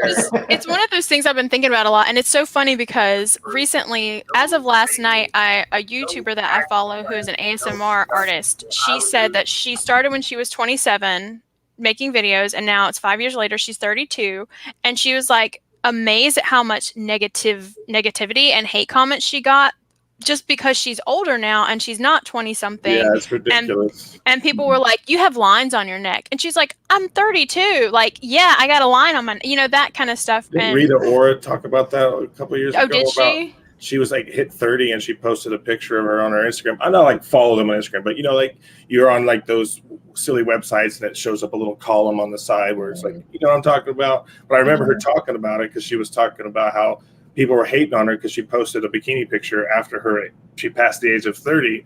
And it was like, if I just stopped being attractive because I hit 30, Right. like, what happened? Something very similar happened with Avril Lavigne as well. Like she's like 35, 36 or something like that. And she posted a bikini photo and they were like, wow, she looks so good for someone so old. And it's like, she's not old. She's in her 30s. Old is unattractive. I don't Well, you also, I mean, if they checked out Janet Jackson in her 50s and still looks very good at everything. And there are a couple of others that are like that as well. So there are definitely some stellar stars that are in that age Jessica range Alba, of even the 50s and the 60s now. and She's things still along looks those great. lines. And some of them have Catherine had Zeta-Jones is in her surgery, but not 60s. all of She them still have looks had. great. So I know that there's some definitely natural beauty as well. So I don't know why they would be insulting folks because they turned a certain age, whether it was 50 or 60 or whatever that age may be. Because like I said, I've known some very attractive women that are in their 50s, 60s, and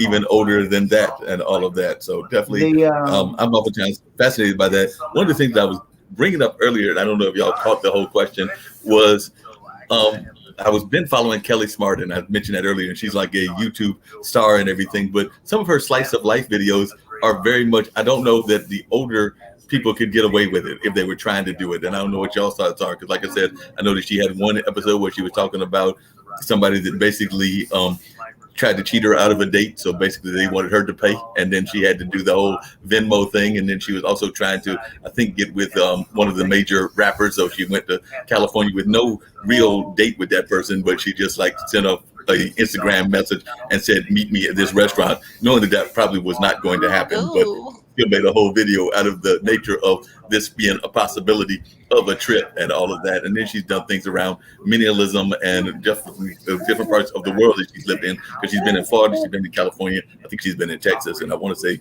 maybe even New York, and she's making like some ridiculous amount of money, like 40 or something thousand. There's another person that I've seen on Twitch that just recently got a boat. So they talked about that boat life that they were having, but they were in their 20s or maybe their early 30s. And I was wondering if somebody older, did you feel they could get away with those slice of life kind of videos that we're seeing so popular among the young set? I guess Jacoby is like Jacoby said, as long as you're selling yourself as someone who's interesting, then yeah, I think probably they could. I mean, they may get called out more for it, again, and I fear that too.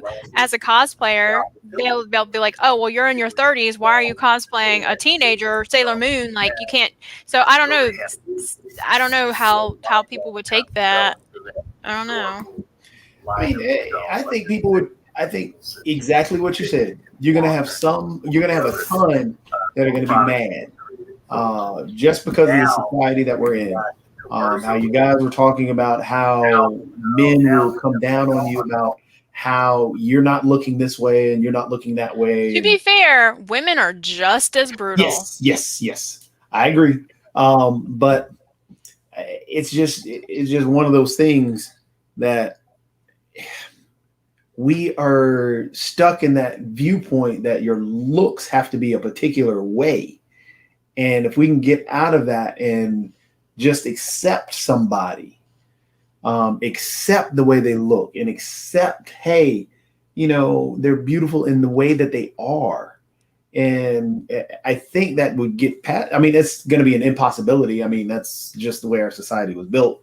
I mean, unless we go blind, we're never going to get there, because it's tough. And I feel like you have to have a really standout personality and very likable personality for it to be successful. Like Jenna Marbles was really, not that she's not beautiful. I mean, she really is, but she was wildly successful. And I always liked her content because she was like, I'm in my 30s. I'm a dog mom.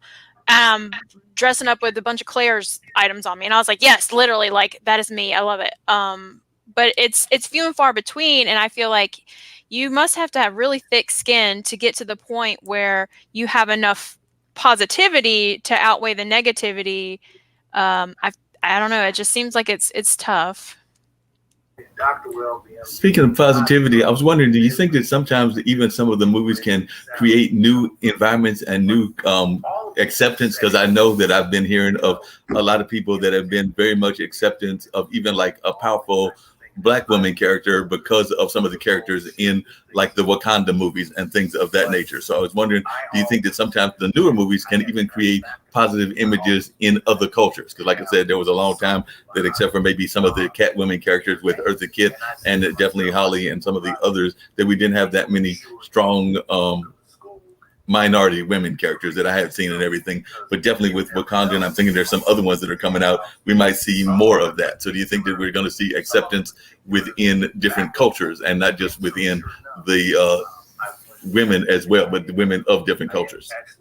Absolutely. I definitely agree with that. I think that the progressiveness that has recently come about with a lot of characters and shows, and I mean, comics were the first to be the most progressive about stuff, and now I think society is finally catching up to all of that, and I think it's great. It's introducing these opportunities and these characters and shedding light on things that, you know, a lot of people were not talking about or were too scared to talk about, and now people are being forced to talk about it and to acknowledge it, and now they can accept it or at least grow to like whatever character they are trying to represent in these shows, for sure.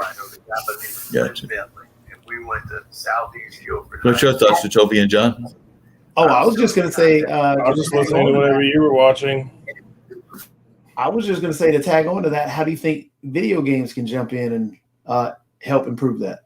Oh, easy. You know, a lot of female lead characters. I think, you know, we got Samus out there, you know, from the Metroid series. You got, if you want to go a little old school, what was the cheerleading one? What was that one? Y'all remember that one?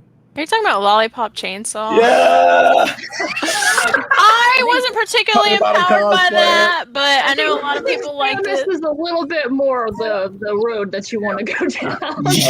I'm already scared of the title. It's got a lollipop and a chainsaw. I'm already scared of just the combination. It was fun to play, and because when it came out, people were cosplaying it everywhere. Oh, it was that is a really good one to bring up, because Jatovi's point, and it's a fine line between empowerment and sexualization and knowing what is what to who, and it's a personal thing, but also it depends on the creator and the creator's intention. Like I don't know. I'm curious to see. I don't know who created the character. Fun. I mean, if you put her in fully clothed and gave her a coat, the game would still be fun. I mean, I'm just saying, like, was that character created by a man to appeal to men, or was it created by a man to appeal to women, or whoever? Like, what was the intention? Was the intention really to empower women? It's tough to know, because I know people who love Bayonetta. Get out of my brain. That is literally what I was gonna say. Bayonetta. People love Bayonetta and felt really empowered by her, where I was like, she fights with her hair and gets naked to fight, and I don't really like, I can't connect with that like on a personal level, but if you feel empowered by it as a woman, go for it. Well, I agree. I think it's just your personal feelings on what empowers you yourself, because I mean, there, even recently we were talking about the new Cowboy Bebop on Netflix, people are going absolutely nuts over the fact that Faye isn't naked enough, and you know, oh, she's too clothed. And I mean, some people might be like, she shouldn't be clothed because she's a woman who owns her sexuality and that's how she dresses. And then There's other two people, different sides. It's crazy. yeah, other people are like, well, you know, she should be able to cover up if she wants to, and she should be able to fight crime with a coat however on she her wants. shoulders. It's ridiculous. You got people that look at someone with clothes on and they're like, oh, she's being too Hey, I'm modest. probably She going to doesn't get Jacoby in all kinds of trouble now, because I'm getting ready to bring up something that I'm curious to hear what the Actually, ladies have to say Mark, about it. hold on, Mark. This is actually a good topic for a good question. He's because jumping on. how this way? Yeah, I know. Hey, how does one own one's sexuality? Because that's another piece that you were talking about, and people get upset at, for example, Megan Thee Stallion and the way that she dresses. Is she is she actually owning her sexuality, and people are just upset that they cannot control her sexuality? Is that one of those things? I had a sociology teacher who told me that if a woman was being paid to take her clothes off for a man, she could never be empowered because she was doing it for that man. And at the time, I was like, yeah, as a young person, I was like, I kind of agree with that. But then looking back on it, I'm like, that woman is probably making so much money. Right. Like, if that's what makes her happy and she's empowered, then so it's tough. I feel like you can't tell someone else what empowers them. And I had to learn that myself. For sure. Yes, you cannot. And that's actually where I was getting ready to go because. And that's actually where I was going to go because I've seen some cosplay people. I've actually got some friends that are in the hip hop industry. One of them is actually in LA. And there are some people in the cosplay industry that are also, Jacoby, I'm getting ready to go blue on us and everything. They're also in the strip industry. And sometimes they mix the cosplay and the strip industry and some of the other things. So I'm wondering how that plays because there is some cosplay involved in that part of the world. There is definitely some strippers that are involved in both they're involved in the strip industry, but they also do cosplay, and there are also some that are involved in more adult movie kinds of things as well. So, as two ladies that are involved in this, how do you feel that sometimes that line is blurred? Because the line between what some people might consider cosplay is kind of like people's definitions of music. Like some people think that what jazz is or what is good music and what isn't. And I could argue the same thing about what is X-rated and what isn't as well. But I'm just wondering y'all's thoughts because there is some blending of the two industries from what I've seen. My thoughts, they need to work on their costumes because in the adult film industry, the costumes are not that great. I haven't personally seen them, never. I do think that it all just comes down to perspective and who you are personally and what you personally are willing to do versus what somebody else is willing to do. But at the end of the day, we have to know that just because I wouldn't do it or I would do it does not mean that somebody else would or wouldn't. We have to respect, other people. And we have a lot of friends in the cosplay community that also do burlesque, and they're super talented and they're fantastic. And, we respect them as much as they respect us, even if Liz and I would never really do burlesque because that's not our thing. It's just a matter of it's not your thing. Yeah. But that's somebody else's thing. So respect it and support it. Yeah, there's people out there who feel empowered by showing off what they worked on. And by that, I mean their body. Those people that go to the gym, they are completely 100% fine. Like, look at this magnificent created. And that's just how they are. And you have to accept that. And some people out there fucking can't. But you know what? Some people, yeah. It's so funny. There's a lot of guys who are doing it now too. Not so much in America, but Brittany and I talked about like Russia, China. They are all about it. Like they got their OnlyFans. Oh yeah, males are male cosplayers are everywhere. I like male cosplay. I have no problem with it. We love it. I wish I could get more into it with like my time, but the closest I can come to it is my FF14-ish, putting on some glamours. But my character is dressed as Squall currently, so. Well, I saw your post though, Liz, and I like that you commented on it. Because you mentioned it, and I saw some amazing ones. Because I saw some amazing ones. Even I know that we had Jacoby's sister on when we were celebrating Pride, and I actually was a judge of a out south film festival, and even though I'm heterosexual, I enjoyed judging some of these movies and everything. And one of them was about a contest or some pageant kind of things that were going on in New Orleans, and definitely there was some kind of very extravagant costumes. That's the best way I can describe them. It's very extravagant, but they were definitely incorporating some of what I would take is to be cosplay in what I saw. And it's like a big event that they do that's not at the same time as Mardi Gras. So it's got a title, but I don't remember it off the top of my head. But it's definitely held in New Orleans, and I want to say it's maybe in the fall time. Is the term cosplay a little different for someone who dresses up as something from a like pop culture thing? What's the difference between costume and cosplay? Mm-hmm. Yeah.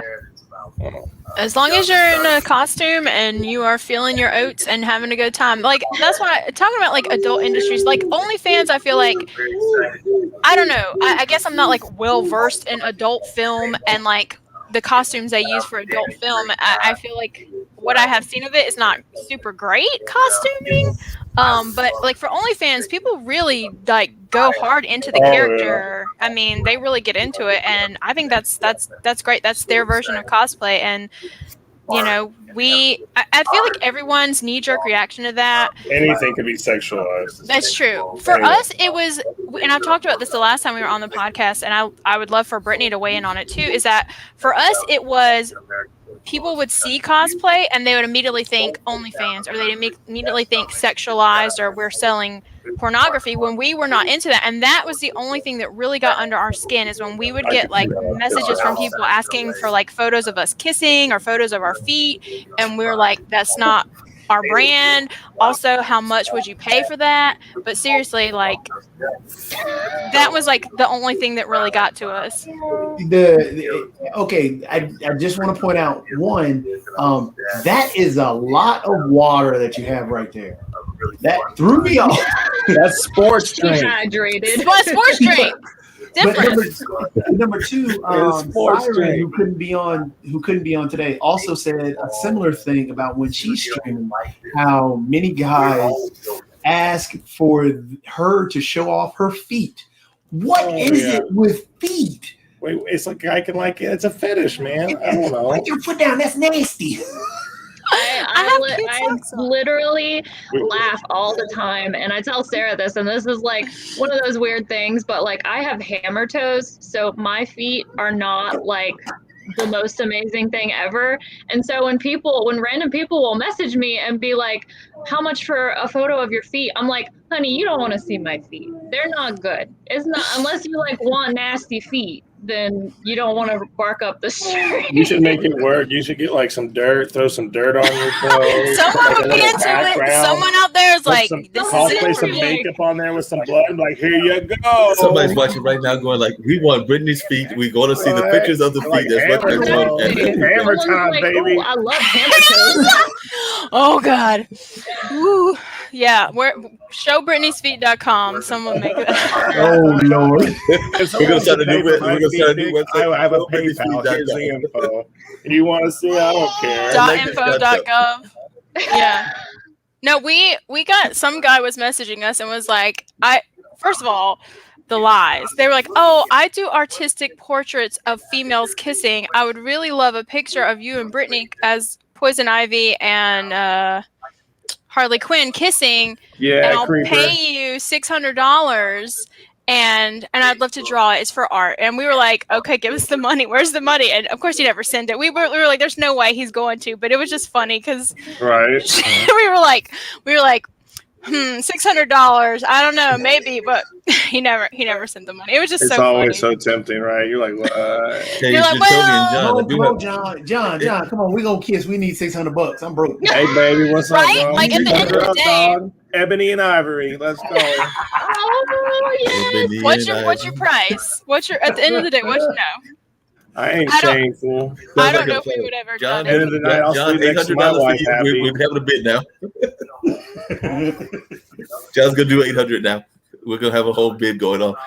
But seriously, Jatovia and John, I wonder how many, because I was actually having a conversation with that same friend from California, and they were telling me that they feel that they are the Imelda Marcos of that part of California. So they told me that they can't.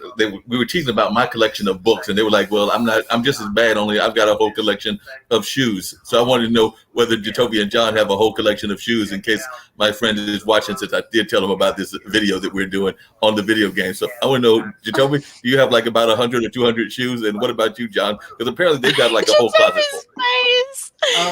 I have like 3 pairs of shoes, one for each occasion, for dressing up, going out, and sitting around the house. I have like 2 pairs of flip flops. The thing I actually own the most of, I like clothes wise, would be random T-shirts, because I love anime T-shirts or It's little a problem. things. It's a problem. Yeah, she feels it.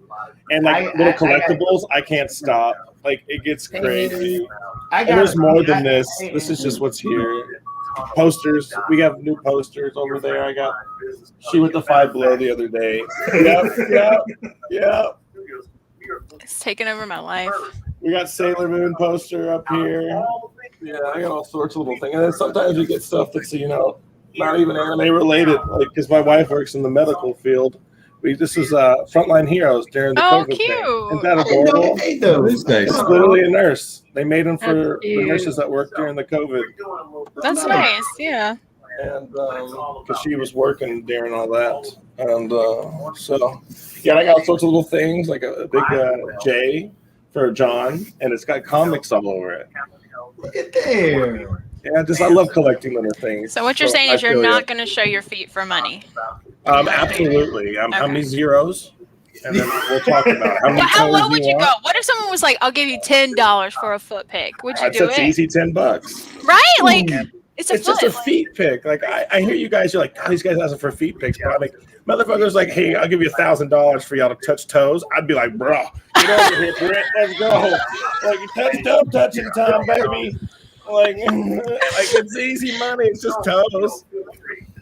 But that's just me. I'm a guy, of course. So I'm like, I don't care. You know, some guys like a picture of my belly button. I was like, bro, what do you want? It dark, fair, light, raining?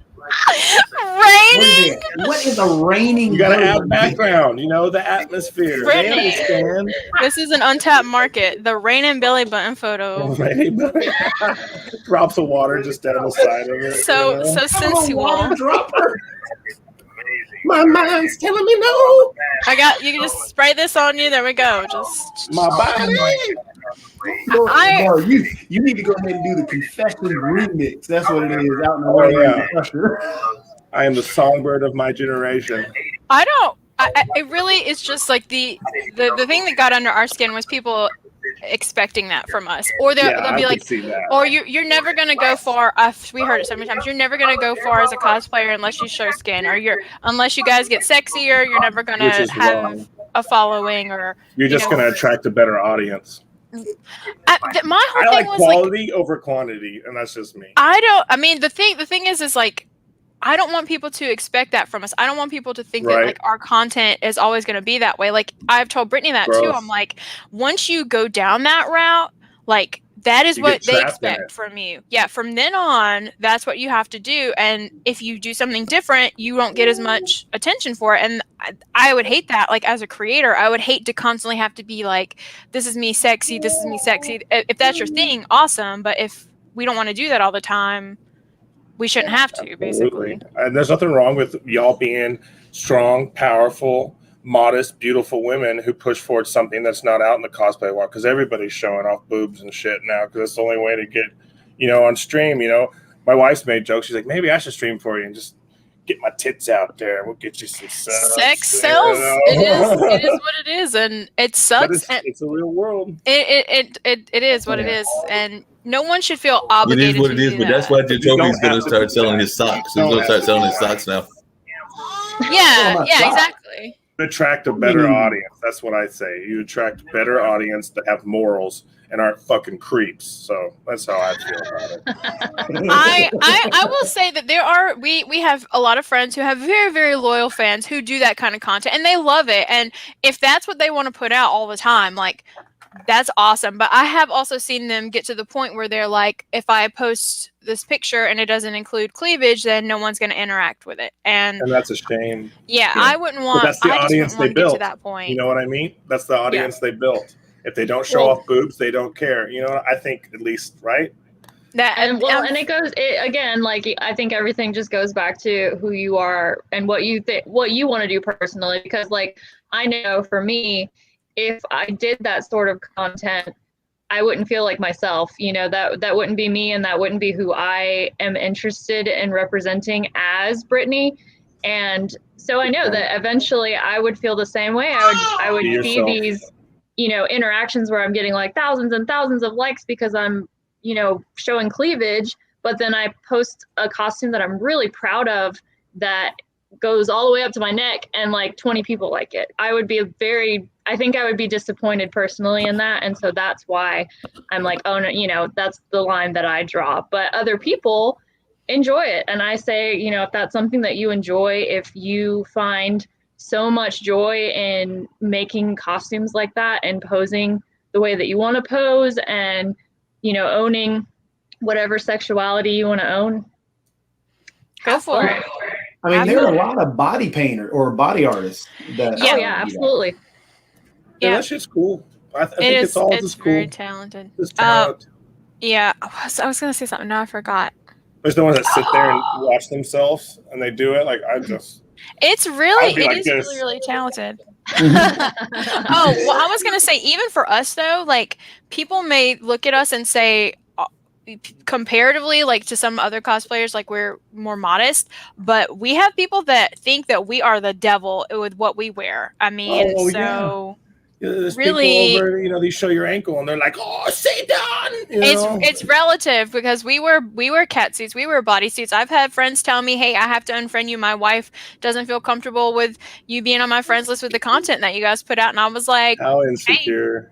Like, I mean, I can't lie. Like, I'm insecure about that stuff as a woman too. So Oh. I get it. My Like, wife does. I mean, in that whole regard, we find that if we acknowledge when someone's pretty, it makes the awkwardness goes away. I'm sorry, that's just how we feel. Like if we're sitting there and someone's attractive, and that goes for male or female, and I'm like, "Babe, he's handsome." She's like, "I know." I was like, "Then we don't have to worry about it." I guess there's not like that unawkward thing. Like, are you checking her out? We both agree that person was attractive. Let's move on. that's Well, very. and I that's very definitely healthy. think that what Sarah was saying kind of leads back to the way that we are built physically, our bodies, because we've had so many instances where, I dressed as Black Cat and she dressed as Catwoman, and we could walk into a convention center or into a party or a comic book event, and people wouldn't think twice about me. But they would look at Sarah, who is more busty than I am, and they would be like, "Ma'am, you need to zip it up." And Story of my life. she's like, why? And I'm sitting next to her with just as much cleavage, and I'm like, why is she being called out only? Like, it is very much like also the way that you're built and how you may present curves in a different way than somebody else does. I think maybe it's my eyes. They just exude such sexual energy. People are Right. like, "Gotta cover that up, man." Like you need to calm down. And then I fart on them. Yeah. Right? Yeah. Sex. Good work every time. That's all you got to do. Yeah. That's all you gotta Have you ever seen No. Jake farts? It's true though. It is true, and it's so funny because I was even like asked at cons, like by people, like I was invited like to go to like events, and I show up as Catwoman, and they'll be like, "That's too sexy. You need to change out of that." But then someone will literally show up in the same exact kind of suit, who is smaller framed and not as busty, and no one cares. No, not a word said to them. I'm like, That's fucked up. cool. Well, we literally went to a convention once where she dressed as Catwoman and I dressed as Poison Ivy, and I was wearing the leotard, and it was actually too small. Like, I hated the whole day. I hated it. That booty But was my hanging out. butt was hanging out, and we literally walk by one of the people, the security people, and she stops us, and she just specifically looks at Sarah, and she's like, "This is a family event. You need to zip up." And I'm like looking at my butt like, sorry. No, that's but fine. she never said anything to me. It wasn't cheeks I can wasn't stay. the problem. Yeah, just Sarah's cleavage was the problem. My cleavage was the problem. Yep. I allow this. It's funny. Yeah. Question for both of y'all. I was just curious because, cosplay is definitely, dressing up. And a lot of times people like to dress up, even men like to sometimes dress up and everything. But how does the cosplay atmosphere impact your own creativity? Like, do y'all get inspired by some of the cosplay outfits to do anything creative of your own? Like, I'm not sure what creative spaces y'all have of your own. Like, maybe you're a singer, maybe you're a dancer. But how does it impact your own creativity in what you do when you're in this makeup world?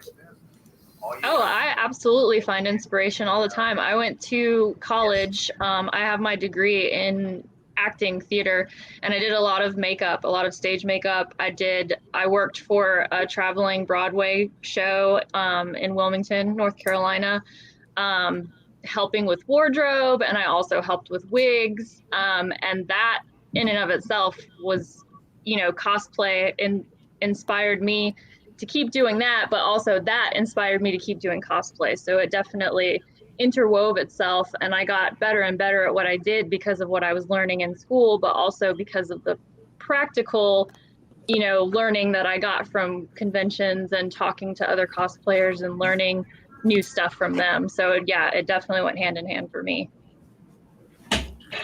Same for me. I mean, really, I don't think I'm particularly great at makeup, but I definitely have become so much better at makeup than I ever was before because of cosplay, and it's definitely shaped. I mean, even just like I love working with foam, and I love creating, weapons and pieces like that, so that wanting to create something that looks super cool, like you see someone do a really cool costume and then you get inspired by that and you want to make that yourself, and then we've learned so much. Like my dad was thrilled. He was thrilled when he brought me a Dremel set for Christmas. He's like, I get to buy tools for my daughter, like this is amazing, like I would never use tools otherwise. I do, but I mean I would never have learned as much as I have about like heat guns and soldering and all that kind of stuff without cosplay, for sure.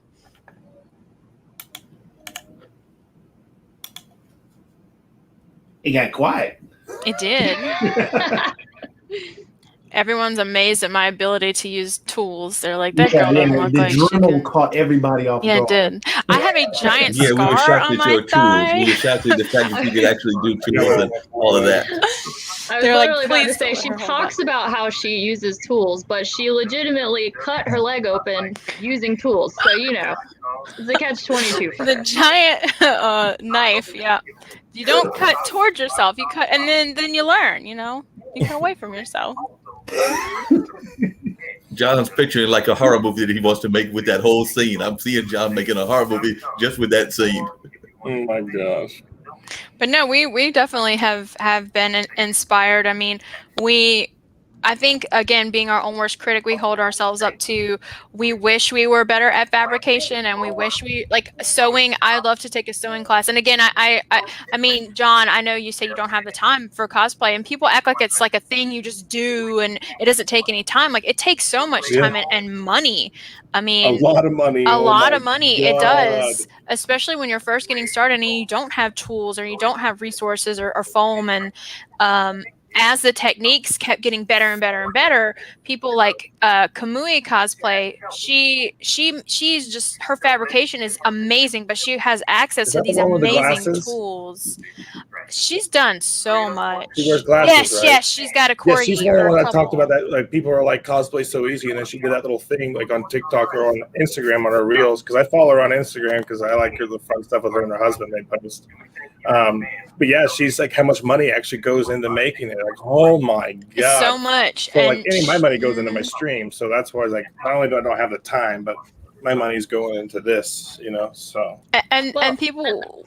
And I Okay. think at the same time, it is harder for people who maybe don't have access to those types of funds and those types of tools and being able. I mean, I myself I usually will just buy a costume and then alter it in little ways, or say if I'm going to make something, I'll make a weapon like Liz was saying, or Isn't I like will. cardboard cosplayers who use just like cardboard. It's actually kind of dope.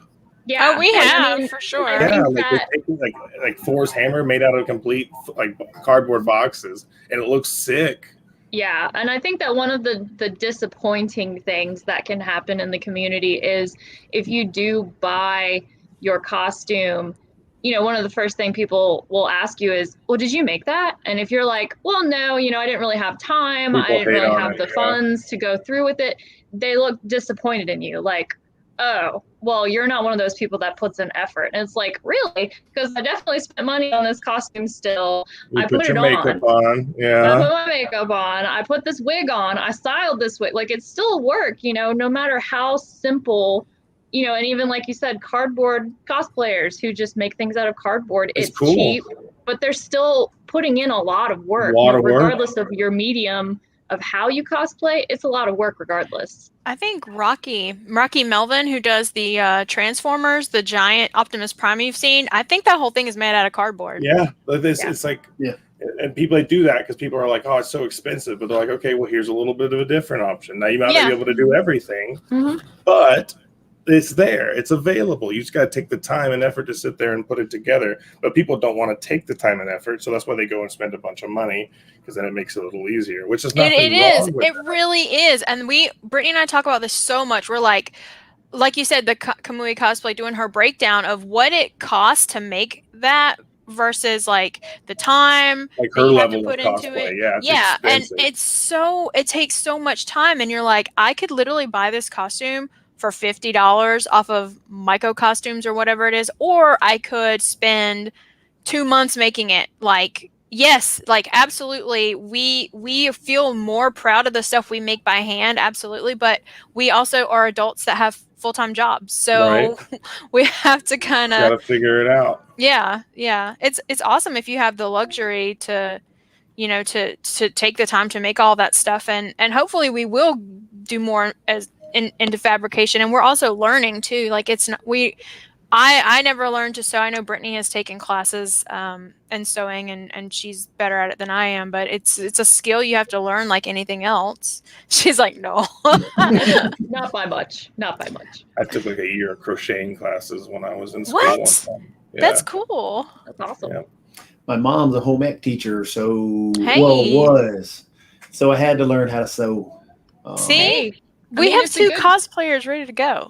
I know. Hey, my first. I you did a know, crochet my first- cosplay, and it'll look weird, but it'll work. My Hey. first ever cosplay thing that I did, which was, of course, you know, doing Halloween stuff. But my first one was I was low budget Batman, Bruce Yeah. Wayne without the money. Oh, yeah. It's a skill like anything else, and it takes time to develop, and I think people don't appreciate that journey, because I'm the type of person where I really like to, if I'm going to learn something, I want to learn everything there is to learn about it. So like I pick one thing, like I want to work with foam, and now I'm going to learn everything about this, and I'm going to take my time doing it, and I'm going to enjoy it. And if that means that I'm not putting out costumes to the level of what other people think that I should be, then that's fine. They'll get over it. Right. That's dope. So what are you going to cosplay, John? What you said you did some, right? I've done a little bit here and there. I did the oh my gosh, I made the joke about the whoopee cushion, but I've done oh my Atlanta, what's his face? I did Captain Jack Sparrow. Oh, nice. Nice. I want to do that. And then I did V for Vendetta. Oh, Oh, no. very Do you have cool. I pictures? did that. Well, that was really easy. Yes, on my Facebook. Which Can I I don't know have a if can I filter? share on here. I'm jelly. It's I'll show you. Snap Filter. It's basically Snap Camera. It's the same thing as Snapchat. It's their Overlay application type that they thing. put on the computer. You just download Snap Camera. You add that on to Sarah's on.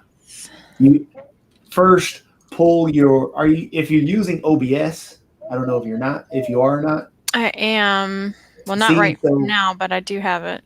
It's really easy. So you take the camera, you put that in OBS, then you take well, I'm sorry. You take the Snap Camera, you put Snap Camera in OBS, then you take, of course, Virtual Camera, which is this, and then you can do all your filters you want to. And so I can share my screen on this thing. That's cool. So I'm going to show my thing real quick. That is a face to have. Do another one. I'm entertained. Oh, see, I can put my beard on. Oh, glitter beard. Hey. Very in right Game now. show host. I like it. This is my Brittany. favorite, though. I like this one. Potato. Same. With a crown. That is very. I feel uncomfortable. Your teeth. It's really weird. And Oh then my that gosh. one Oh. Where I'm thinking a lot. We were talking about this last night. Have you guys seen this filter that they have in China that it makes you look Will you super allow my screen share, muscular? Toby? Oh, hey, you did. Okay, there it is. Aha, there you go. Oh, cool. Oh, There very was nice. My V for Vendetta. Is that your wife? No, that is my god sister. Oh, cool. I guess you could say, I guess like a godfather. Like I pretty much wasn't close to my parents, so her family kind of raised me. Oh. So that's my sister, and you can see how tall I am. Look at the top of the Yeah, door. no joke. I wasn't kidding you. I'm a big guy, but I'm really it's hard to tell because obviously we're all sitting. I had no but yeah, idea you you can were see the that top tall. of the door. Yeah, Jeez Louise, that's super cool. but yeah, that was the closest I ever got to doing it. I guess you could say V for Vendetta, and I don't think the Captain Jack Sparrow is probably on here somewhere. But Well, I mean, that is cosplay right there. You're doing it. Yeah. right on Costume my old play. family picture. On a Oh, side yeah. note, John, What? I know you picked at me about having I all the love that. icons on my desktop. I can see why. You don't have anything on there. No, I keep myself clean, bro. I have ADHD and OCD, so everything has to have a place. I only have games over here that I'm currently playing. If it's not over here, I don't play it. My desktop is like filled with like different BTS memes. It's a problem. You talking about K-pop? Oh yes, I love He's a cop like BTS. Jack Skeleton. That's Nice. cool. Hey, where'd the thing go? Oh my gosh. I haven't been some of these Oh, there. pictures. These are old. Here's I my see. son. I love that picture. Get to the chopper. I love the comment. Looks like his daddy. Ouch. Here's one. So I went as a zombie, and there's my Look at dad. there. He went as Snoopy. His little Look nose at was his blacked out. Face, he's so upset. He was scared. He's oh my gosh, what a cutie. That's my oldest. I have two. Not having it. Right. Oh man, these pictures. I haven't seen these. You know, you don't go back through some of your old photos. Look how handsome this kid was. Aww. Look at Look at there. that face. Like, it's insane. That's Caden. That's my oldest too. Right there. Oh Look at my wow. belly's hanging out. Oh my god. Glitter. I know. What is it? Rainy belly button or whatever. Here's Yeah. my wife, guys. Oh That's wow, my she's wife. beautiful. Oh Oh, yeah, yeah. she's banging. That's her right Yeah, no joke. Look at there. there. Yeah, so when they met, and that's the birth of our baby right here. This is Ezra, the one y'all saw. How tired I am. I'm not compared to her though. But yeah, just little stuff like that. That counts. You got to start somewhere. My first it was bad. My first cosplay costume. It was a robe that we had bought from I don't know TJ Maxx or something, and a friend of mine sewed wings on the back of it. It was bad. Where you guys live in the U.S., if you don't mind me asking? North Kakalaki. North Carolina. I used to live in Augusta, Georgia, Oh, and okay. Ashland, Virginia. It's the closest I live there. I'm in Kansas right now. Oh, nice. Nice. I've never been out that far. Oh, really? I've been to all the states except to Hawaii and Alaska. Oh. I think Brittany originally came from Arizona. I was born in El Paso, Texas, but I lived in a military family, so we moved to Colorado Springs, Mesa, nice. Arizona, Virginia. I'm 7 hours from Aurora. Nice. So Very it gives nice. you an idea how close I am to Colorado. So. Yeah, my boyfriend's dad and brother actually live in Denver. Oh, and we'll nice. be So yeah, going yeah. to So you know what I'm visit. talking about, yeah. Yeah, I love Colorado. It's great. I'm close I to love being Kansas out west. City. Nice. Yeah. Sorry, I'm trying to. My hair is getting all wacky from the. Right. I can't. It's hard for me to wear headsets. They got to be particular. I got a big head. Yeah, though. this one's. I've got several now. I just sent a link of a picture of my first costume. It's really, really good. You guys, you'll be blown away Oh, gotta bring it up. I gotta bring it up. how good it is. You'll be like, Oh, is that damn. girl. Toffee from Final Fantasy or whatever? Toff? Toffee? Not Toffee. Oh my god, I'm so sorry. The one chick from Seven. No, but I love Toffee? Tifa. Tifa. I love Tifa. Toffee. yes. Oh my Toffee. god. I love that. Toffee. I'm gonna start saying Hey, that's coffee now. banging.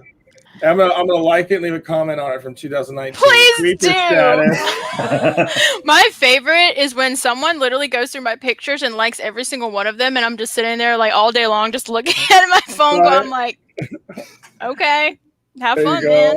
go. Go for it. No, that's Renoa from Final Fantasy VIII, but it's Final Fantasy, so it was a good guess.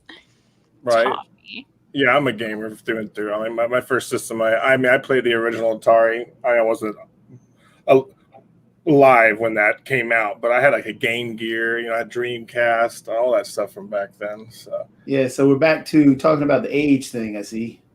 I was alive when the Atari came out. yeah, you were alive. Yeah, I was alive. Shoot. Y'all young whippersnappers. When did Oh, it man. come out? What year was it? Now I'm like, was I? I think it was 86 or something, wasn't it? So I was alive. Yeah, I was alive then. Atari release date.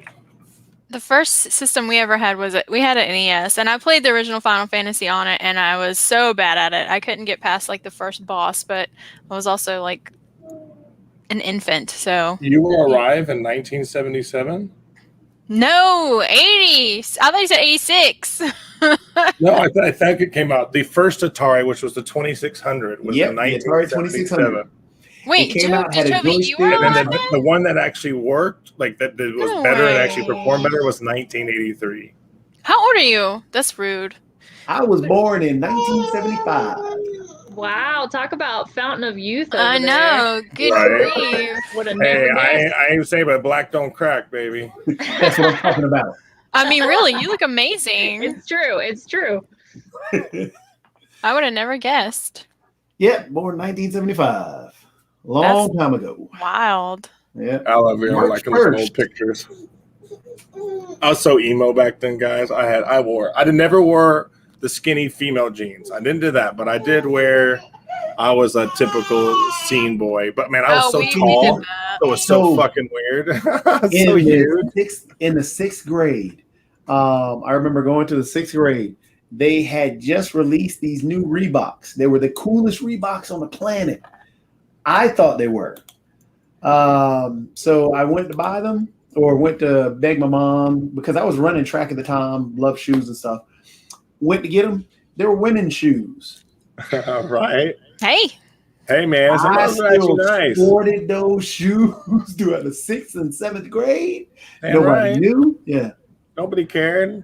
what'd they Yeah. look like? I really need new shoes. We're They so were just off straight topic. white Reebok. That's all they were. You can tell we all kind of have Mhm. like those kind of brains where we're just like, ooh, yeah. But I don't care. It's how I communicate. So I heard we were gonna play some game or something. I mean, we can. We got. Are we gonna play the critically acclaimed Final Fantasy 14? Yep. Yeah. That's what we're gonna do. Free up to I level could 60. visit your world. I think, right? You can world hop. I think I've so. done that. I'm on 8 I mean, Kidding. I'm I'm on Aether too, but I'm on Siren. I think you're on Cactar. We can hang out though. So there's Yeah. Genshin Impact, which is free. Oh my gosh, I ain't playing no Genshin Impact, guys. Oh, why not? Like I played it at launch for religiously, spent money on it. I pulled the wind guy, the god, and then I pulled the fire guy. I have him, the 5-star fire guy. Oh, it's a gotcha game? I didn't know that. Yeah, it's a gotcha game, and I have some other stuff. But I'd rather play Final Fantasy if I'm going to play Genshin Impact because you still kind of got the same And then there's feeling, I guess. tons of games out there that I are would- free. Well, what games are you guys currently playing? To tell me that are free. If see, that's the thing. I can't play gotcha games, and Brittany can attest to this. We go Me through these neither. patterns where we play these Otome games, which I don't know if you guys are familiar with those. We play them in a group chat. Me and her and our friend Alora will all play it at the same time and talk about the guys we're dating, our fake boyfriends on the Otome games. But one of them was a gotcha game, and I probably spent like $60 playing it. Yeah, I got to stay away You from did. gotcha games because I had a really bad problem when I got into Epic 7. If you guys have ever heard of that, it's a gotcha game, mobile game, and I mean, yeah, I probably spent like I don't know, like $300 or something on it. It's So, bad. If Yeah, you have that I got to stay addiction away to from it. gotcha games. I can't Same. do it I because I, didn't love realize- opening. No I, money on I play games. Magic the Gathering, so like that whole opening a pack of cards feeling when you get something like, oh my god, I got the 5-star guy, I'm so cool. You know, I'm that type of person. I got more forest land. Sweet. Yeah, so gotcha games, I gotta watch myself because I'll just be like, ooh, the new thing's out, and I'm like, I gotta have it. You know, the new character or whatever. You I better don't be care about careful, fun Brittany. things, but that kind of stuff. No, I avoid I that. don't think I have ever really struggled with that. Like I play Genshin Impact a lot, and I just use whatever I can collect, like playing. Yeah, the you free have the game. ability to withhold yourself. I'm like, Yeah. I stare at my credit card. I'm in this pay now, and it's like, it's too easy. So I don't even have it installed on my computer. So It Yeah, I is. mean, it's definitely tempting for sure because it's like you could, play the game for, grind until you get this many little yeah, stardust. you have more things self control than I do. So But I mean, I have to admit, I did purchase for one roll, gotcha roll, and that was it. I was like, Okay to support because- something if you like it. I don't see there's nothing wrong with people doing that. no, I just not at all. yeah, I just think personally, I just the urge was so overpowering, and not that I'm not a grown man, but it's as a streamer, it's easy to just push it and do that, because whatever, I got someone donated the money so I could buy something against an Impact, so Yeah. which it happened once, but so then you feel a need to do it. You're like, okay, well, I guess I'll spend more money. Yeah, I mean, and if that's there's nothing wrong with either way. And I think it was the same went for the dating sim game that I played with Sarah. She and our friend that were playing, we were all three playing together. They were like spending tons and tons of money, and next thing I know, like I wake up and I'm still on like level 10, and they're like, "Oh, I'm like level 36, and I just played like all night," and I'm like, "Okay, well." I knew that it was time to stop when they had like these little voice recordings of the guy characters you could purchase, and I bought one, and it was like $10, and it was just like a guy talking about cleaning my ears, and I was like, probably should stop playing this game. Cleaning your ears. It's an Have you guys heard of ASMR Boyfriend thing. Dungeon that just came out? He is we stopped playing it because there was this huge like debacle where they fired all the voice actors because one of the voice actors made a comment. Was it Taiwan? No, it was China. It was having to do with all of the China stuff where like a lot of Chinese, like Mulan, the live action Mulan, that actress who played Mulan had gotten in trouble because she spoke out against, all of the political stuff going on in China. It was sort of the same situation where the American voice actors of this game were speaking out against the political stuff in China, and then the game itself was like they fired the guy because they were like, no, you can't speak out like that. All of the voice actors who had been providing voices for the game, like for the entire run of the game. So we quit playing it because we were like, that's not cool to lose your job.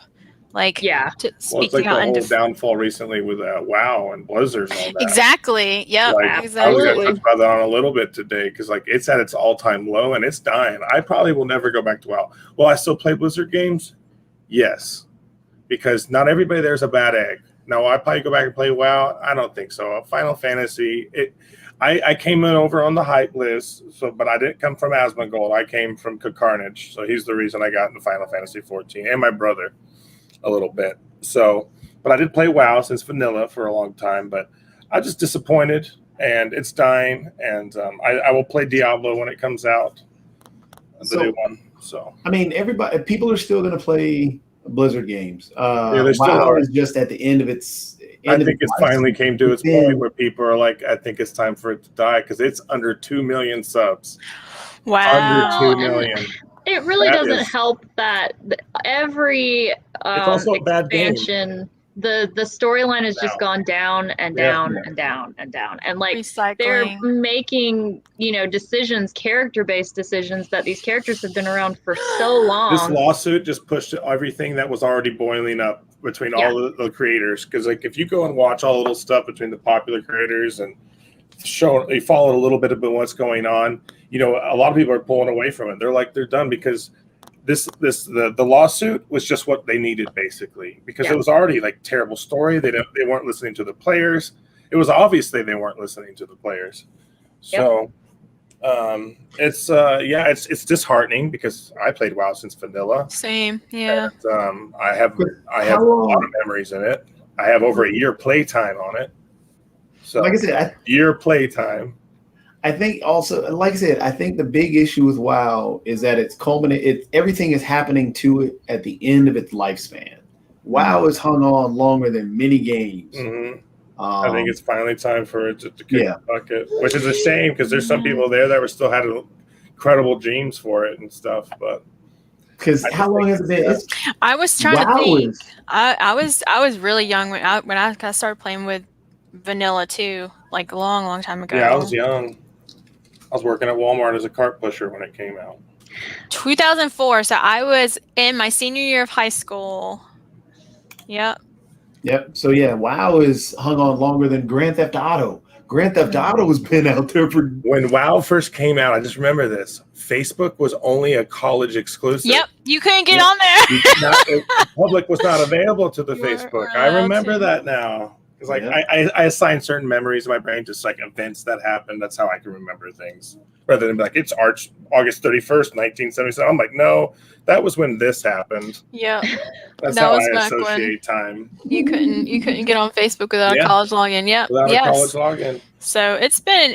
I feel like Brittany said, once they really ruined Sylvanas' character, and we both really love Sylvanas, like Yeah. It so butchered her, much. destroyed her. we just. And then they were like, oh, it's not going to be the same And then how storyline she- as Garrosh. she Like it's killed not. the It's not Witch the same. King. It It's just literally the same. doesn't Like make any sense. same type of storyline. Like I hated it so much. I quit. I haven't been back. Here's something. And then the though. jailer doesn't make any sense in Shadowlands. I played Shadow. I've played them all, and I turned on Final Fantasy and never looked back. Here's the question though. With going from one game yeah. with deep lore, have you guys actually watched all of the League of Legends lore? That Mm. world's actually cool. If they made a show about it, it'd be so dope to watch. Brittany and I have talked about it so much. We love the aesthetic of that game, and then I so played toxic. it for a while, but it was very toxic, and I just Oh, don't it I is. don't like it. Like I mean, Yeah. I'm not even thinking about the toxicity and all the other playing it. I'm talking about the actual lore where they put out these the different storylines upon each character and the worlds that they built Maybe she's around. saying she hasn't played it enough to get into the lore. no, yeah, it'd be like for me, it'd be weird. I don't know. I'm sure there's people out there that are really into the World of Warcraft lore, because there's books. There's so Oh, much yeah, to it's it. popular. Yeah, but I don't know. It would be hard for me to imagine someone reading that outside of playing the game and really understanding it. So maybe I feel like for League, it would be the same way. Like I wouldn't. So with League, it's because World of Warcraft has that solo player atmosphere, has at least a story that you get to follow. Right. Yeah. Oh, League has no absolutely. story. League is just straight up, hey, you're going down the rift playing against somebody. Each Yeah. character is a little bit different. But with League, that's where the lore is in their videos, and not actually in the game per se. Well, yeah, not really in the game. So I think watching the lore in League is fun because that's where they created that K-pop band. Oh, K-Dot, They yeah. did. I mean, they do great videos. I'm not. Oh my goodness. It's really cool. We love it. I definitely feel the same way similarly with like Magic the Gathering, because like my boyfriend loves the card game and he plays it like Yeah, I play religiously. Arena every day. Jumpstart I'm- came out today. I don't really play the actual card game, but like he will show me the videos and like all of the new expansion stuff where they tell the story and they show the characters. And I'm like, okay, that's really cool. And they have, like novels and comics and stuff like that to follow the story. So I definitely, I can see how there is like a way that you can appreciate it without, actually You playing. can appreciate, yeah, like my wife loves art. Because League is actually creating a Netflix series. So is Yeah. Magic. So is Magic. I'm yeah. excited for Magic. Yeah. Yeah. Oh yeah, I'm a big Magic fan. I probably get along with your Yeah, probably. because I've been playing for 10 years. So My partner is the Nice. same way. He loves it too. Yeah. Here's the thing. He's like, let's play a game. And then he demolished me. And I was like, I don't want to play this anymore. I don't understand how this works. right. I quit. My boyfriend will spend literally hours when he comes home from work. He just like opens up his laptop and I'm like, what are you doing? He's like, I'm building decks. That's just what I do. I like to build decks and themes. And he was like trying to build me some. He was like, what are things that you like? And I'm like, Alex, I don't think I'm gonna play, but you have fun. You do you. He loves it. He's played it for ever since he was a kid. Card games was really like his and his family's way of bonding, and so they played all kinds of stuff and went to all of those little card shop tournaments, and so that's his favorite thing. Friday Night Magic. I have it every Friday. But yeah, this is the artwork and stuff from one of their episodes, and it just thinking about Samurai Champloo and all the samurai stuff. This is the anime story of two characters, but this is what they've been putting out lately, and it's just Phenomenal. I think the reason I'm so salty about this is because I wish this was a game that I could play and enjoy, but it's not. So I'm like so salty about it. Like I watch this and I love the characters and I'm like, damn, I really wish that this is a game that I could sit down and play and be like, I really like it. And then I try to play League and I'm like, I would rather eat a nail. Yeah, League is tough. League is tough. As a matter of fact, I've got a League of Legends tournament that I have to host That's cool, Joey. coming up. Yeah, just not much into the league anymore. I will say I love to watch the tournaments for it though. I the high skill really level's awesome enjoy to it. watch. Yeah. Like, really, Bliss. I can 100% watch the tournament, but I feel like that's kind of the same way with a lot of games. Like even I'm not really into first person shooters, but I can watch it and really get hyped about it and be like, oh, well, this is really good. Yeah. And it does take skill. I mean, not to say it doesn't. Oh my Like goodness. it really does, and that's another reason why I get so frustrated with it is I don't understand. And people, when I tried to play, they were not helpful. They're like, oh, you got to do trades and you got to blah blah blah blah. And I'm like, I don't. What are you talking about? Yeah, there's so many parts, and then not even mention the draft that you have to do at the beginning of the game. That's tough because then you got to figure out who you want to play with and who you don't want to play against. Right, And and you wanna go knowing that like this character is going to be good against this character, and yeah, I mean it's very skillful. But I mean, even like for Heroes of the Storm, which is WoW based, which you think I would be into that, liking WoW as much as but I didn't like that I either. don't like Heroes of Storm either. I feel Yeah. you, Well, you know, Heroes of the Storm, the developers of League of Legends and Riot and Games. Dota also worked on that on Heroes of the Storm, and it was supposed to be actually a different. They wanted to focus more on team, and they tried to push, hey, it's all about the team and this and that and the other thing, and that's really one of the reasons why Heroes of the Storm died so quickly was because it came out. You can't have an individual character carry you as much in Heroes of the Storm as you can in League of Legends and in Dota 2. And a lot of people didn't like that because it's like Rocket League. You get hampered by The ab shot. Sorry. you get hampered by a person who's really, really just chasing the ball in Rocket League. This reminds me of the marshes in WoW and Outworld. Do y'all know what I'm talking about? Yeah. Yeah, Zangar Marsh. Brittany, didn't you guys watch the Dota show? I thought you Yeah, guys the did. anime Yes, on it was Netflix. really good. It Dragon's was really Blood. good. Yep. Yeah. Awesome. It I was loved it. awesome. My wife liked it too. I like the song. Right. Sitter har i vintern och spelar lite Dota. One Yeah. of my favorite anime songs currently is the intro for Dororo, Oh, nice. which is on Amazon. It's banging. My favorite intro and also workout inspiration music is from God of High School. Oh yeah. Such a good intro song. I Guilty get so Crown has a hyped. good intro too. Yeah, You ever watch Guilty? You ever seen Guilty going Crown? on in this? I have. It's really good. Yeah, Really, that really intro good. song that they have in the beginning when they first play, that song it's called My Dearest. So Mhm. good. What's the best anime opening song ever? Shin Chan.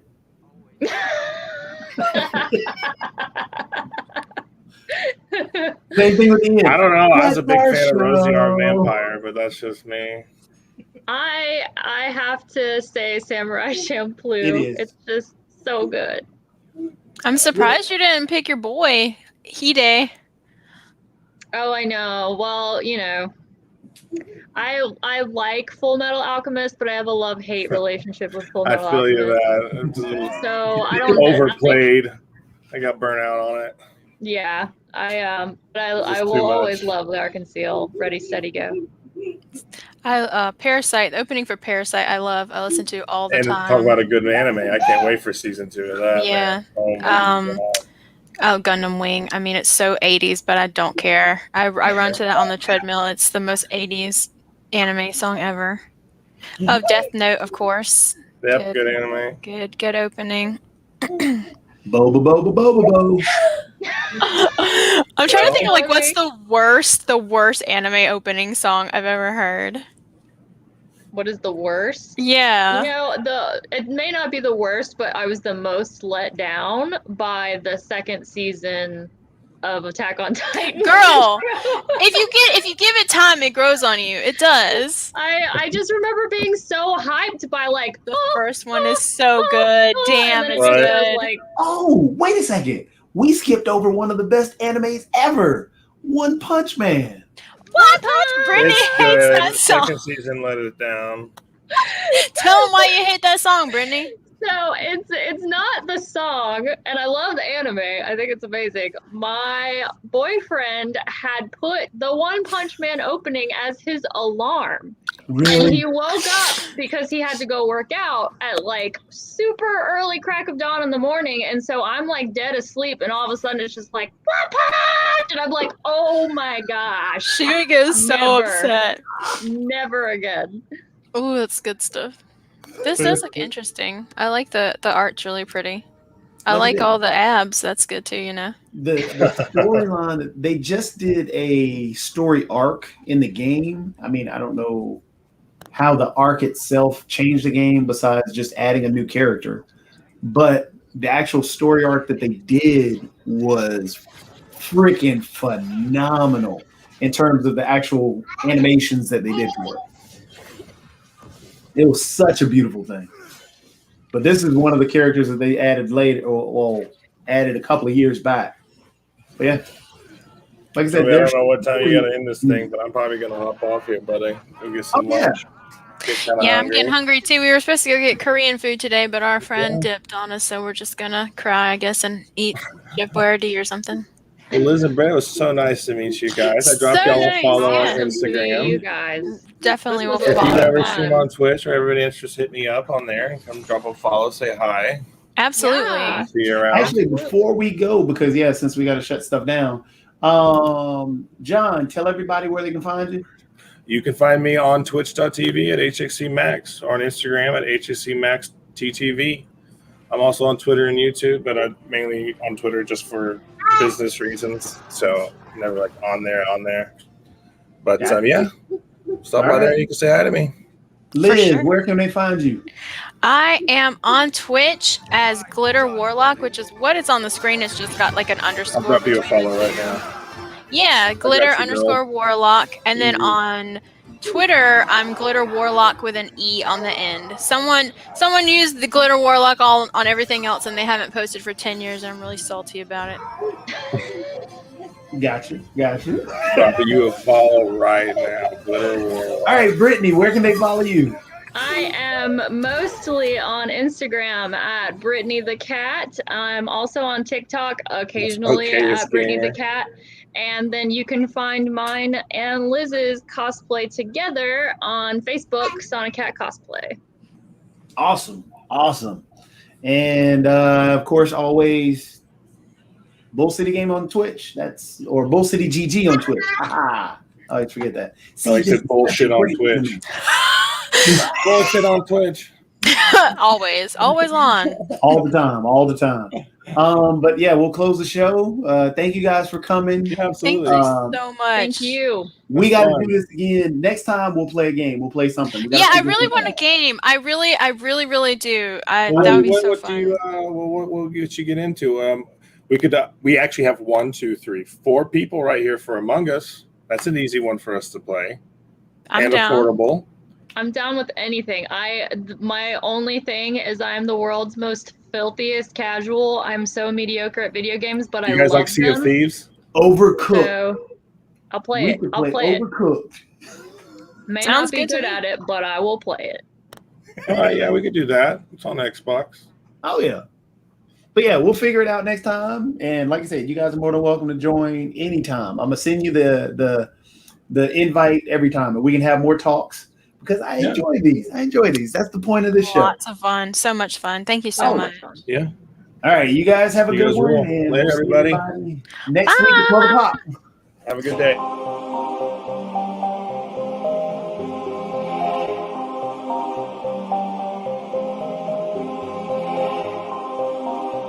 Being able to represent yourself as who you are helps others to speak for themselves.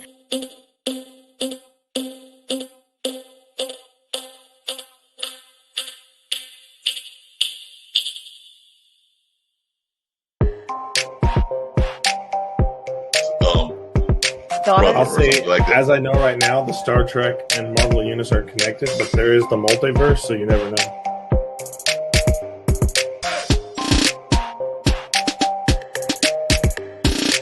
Who's her? You know her. Don't pretend you don't. I know her. I've known her my whole life, literally. So, Are you going to toss it off to me again? I mean, no. I'm tossing it to Janora. Janora is going to have to introduce herself. Ladies' Day. Yes. Wait.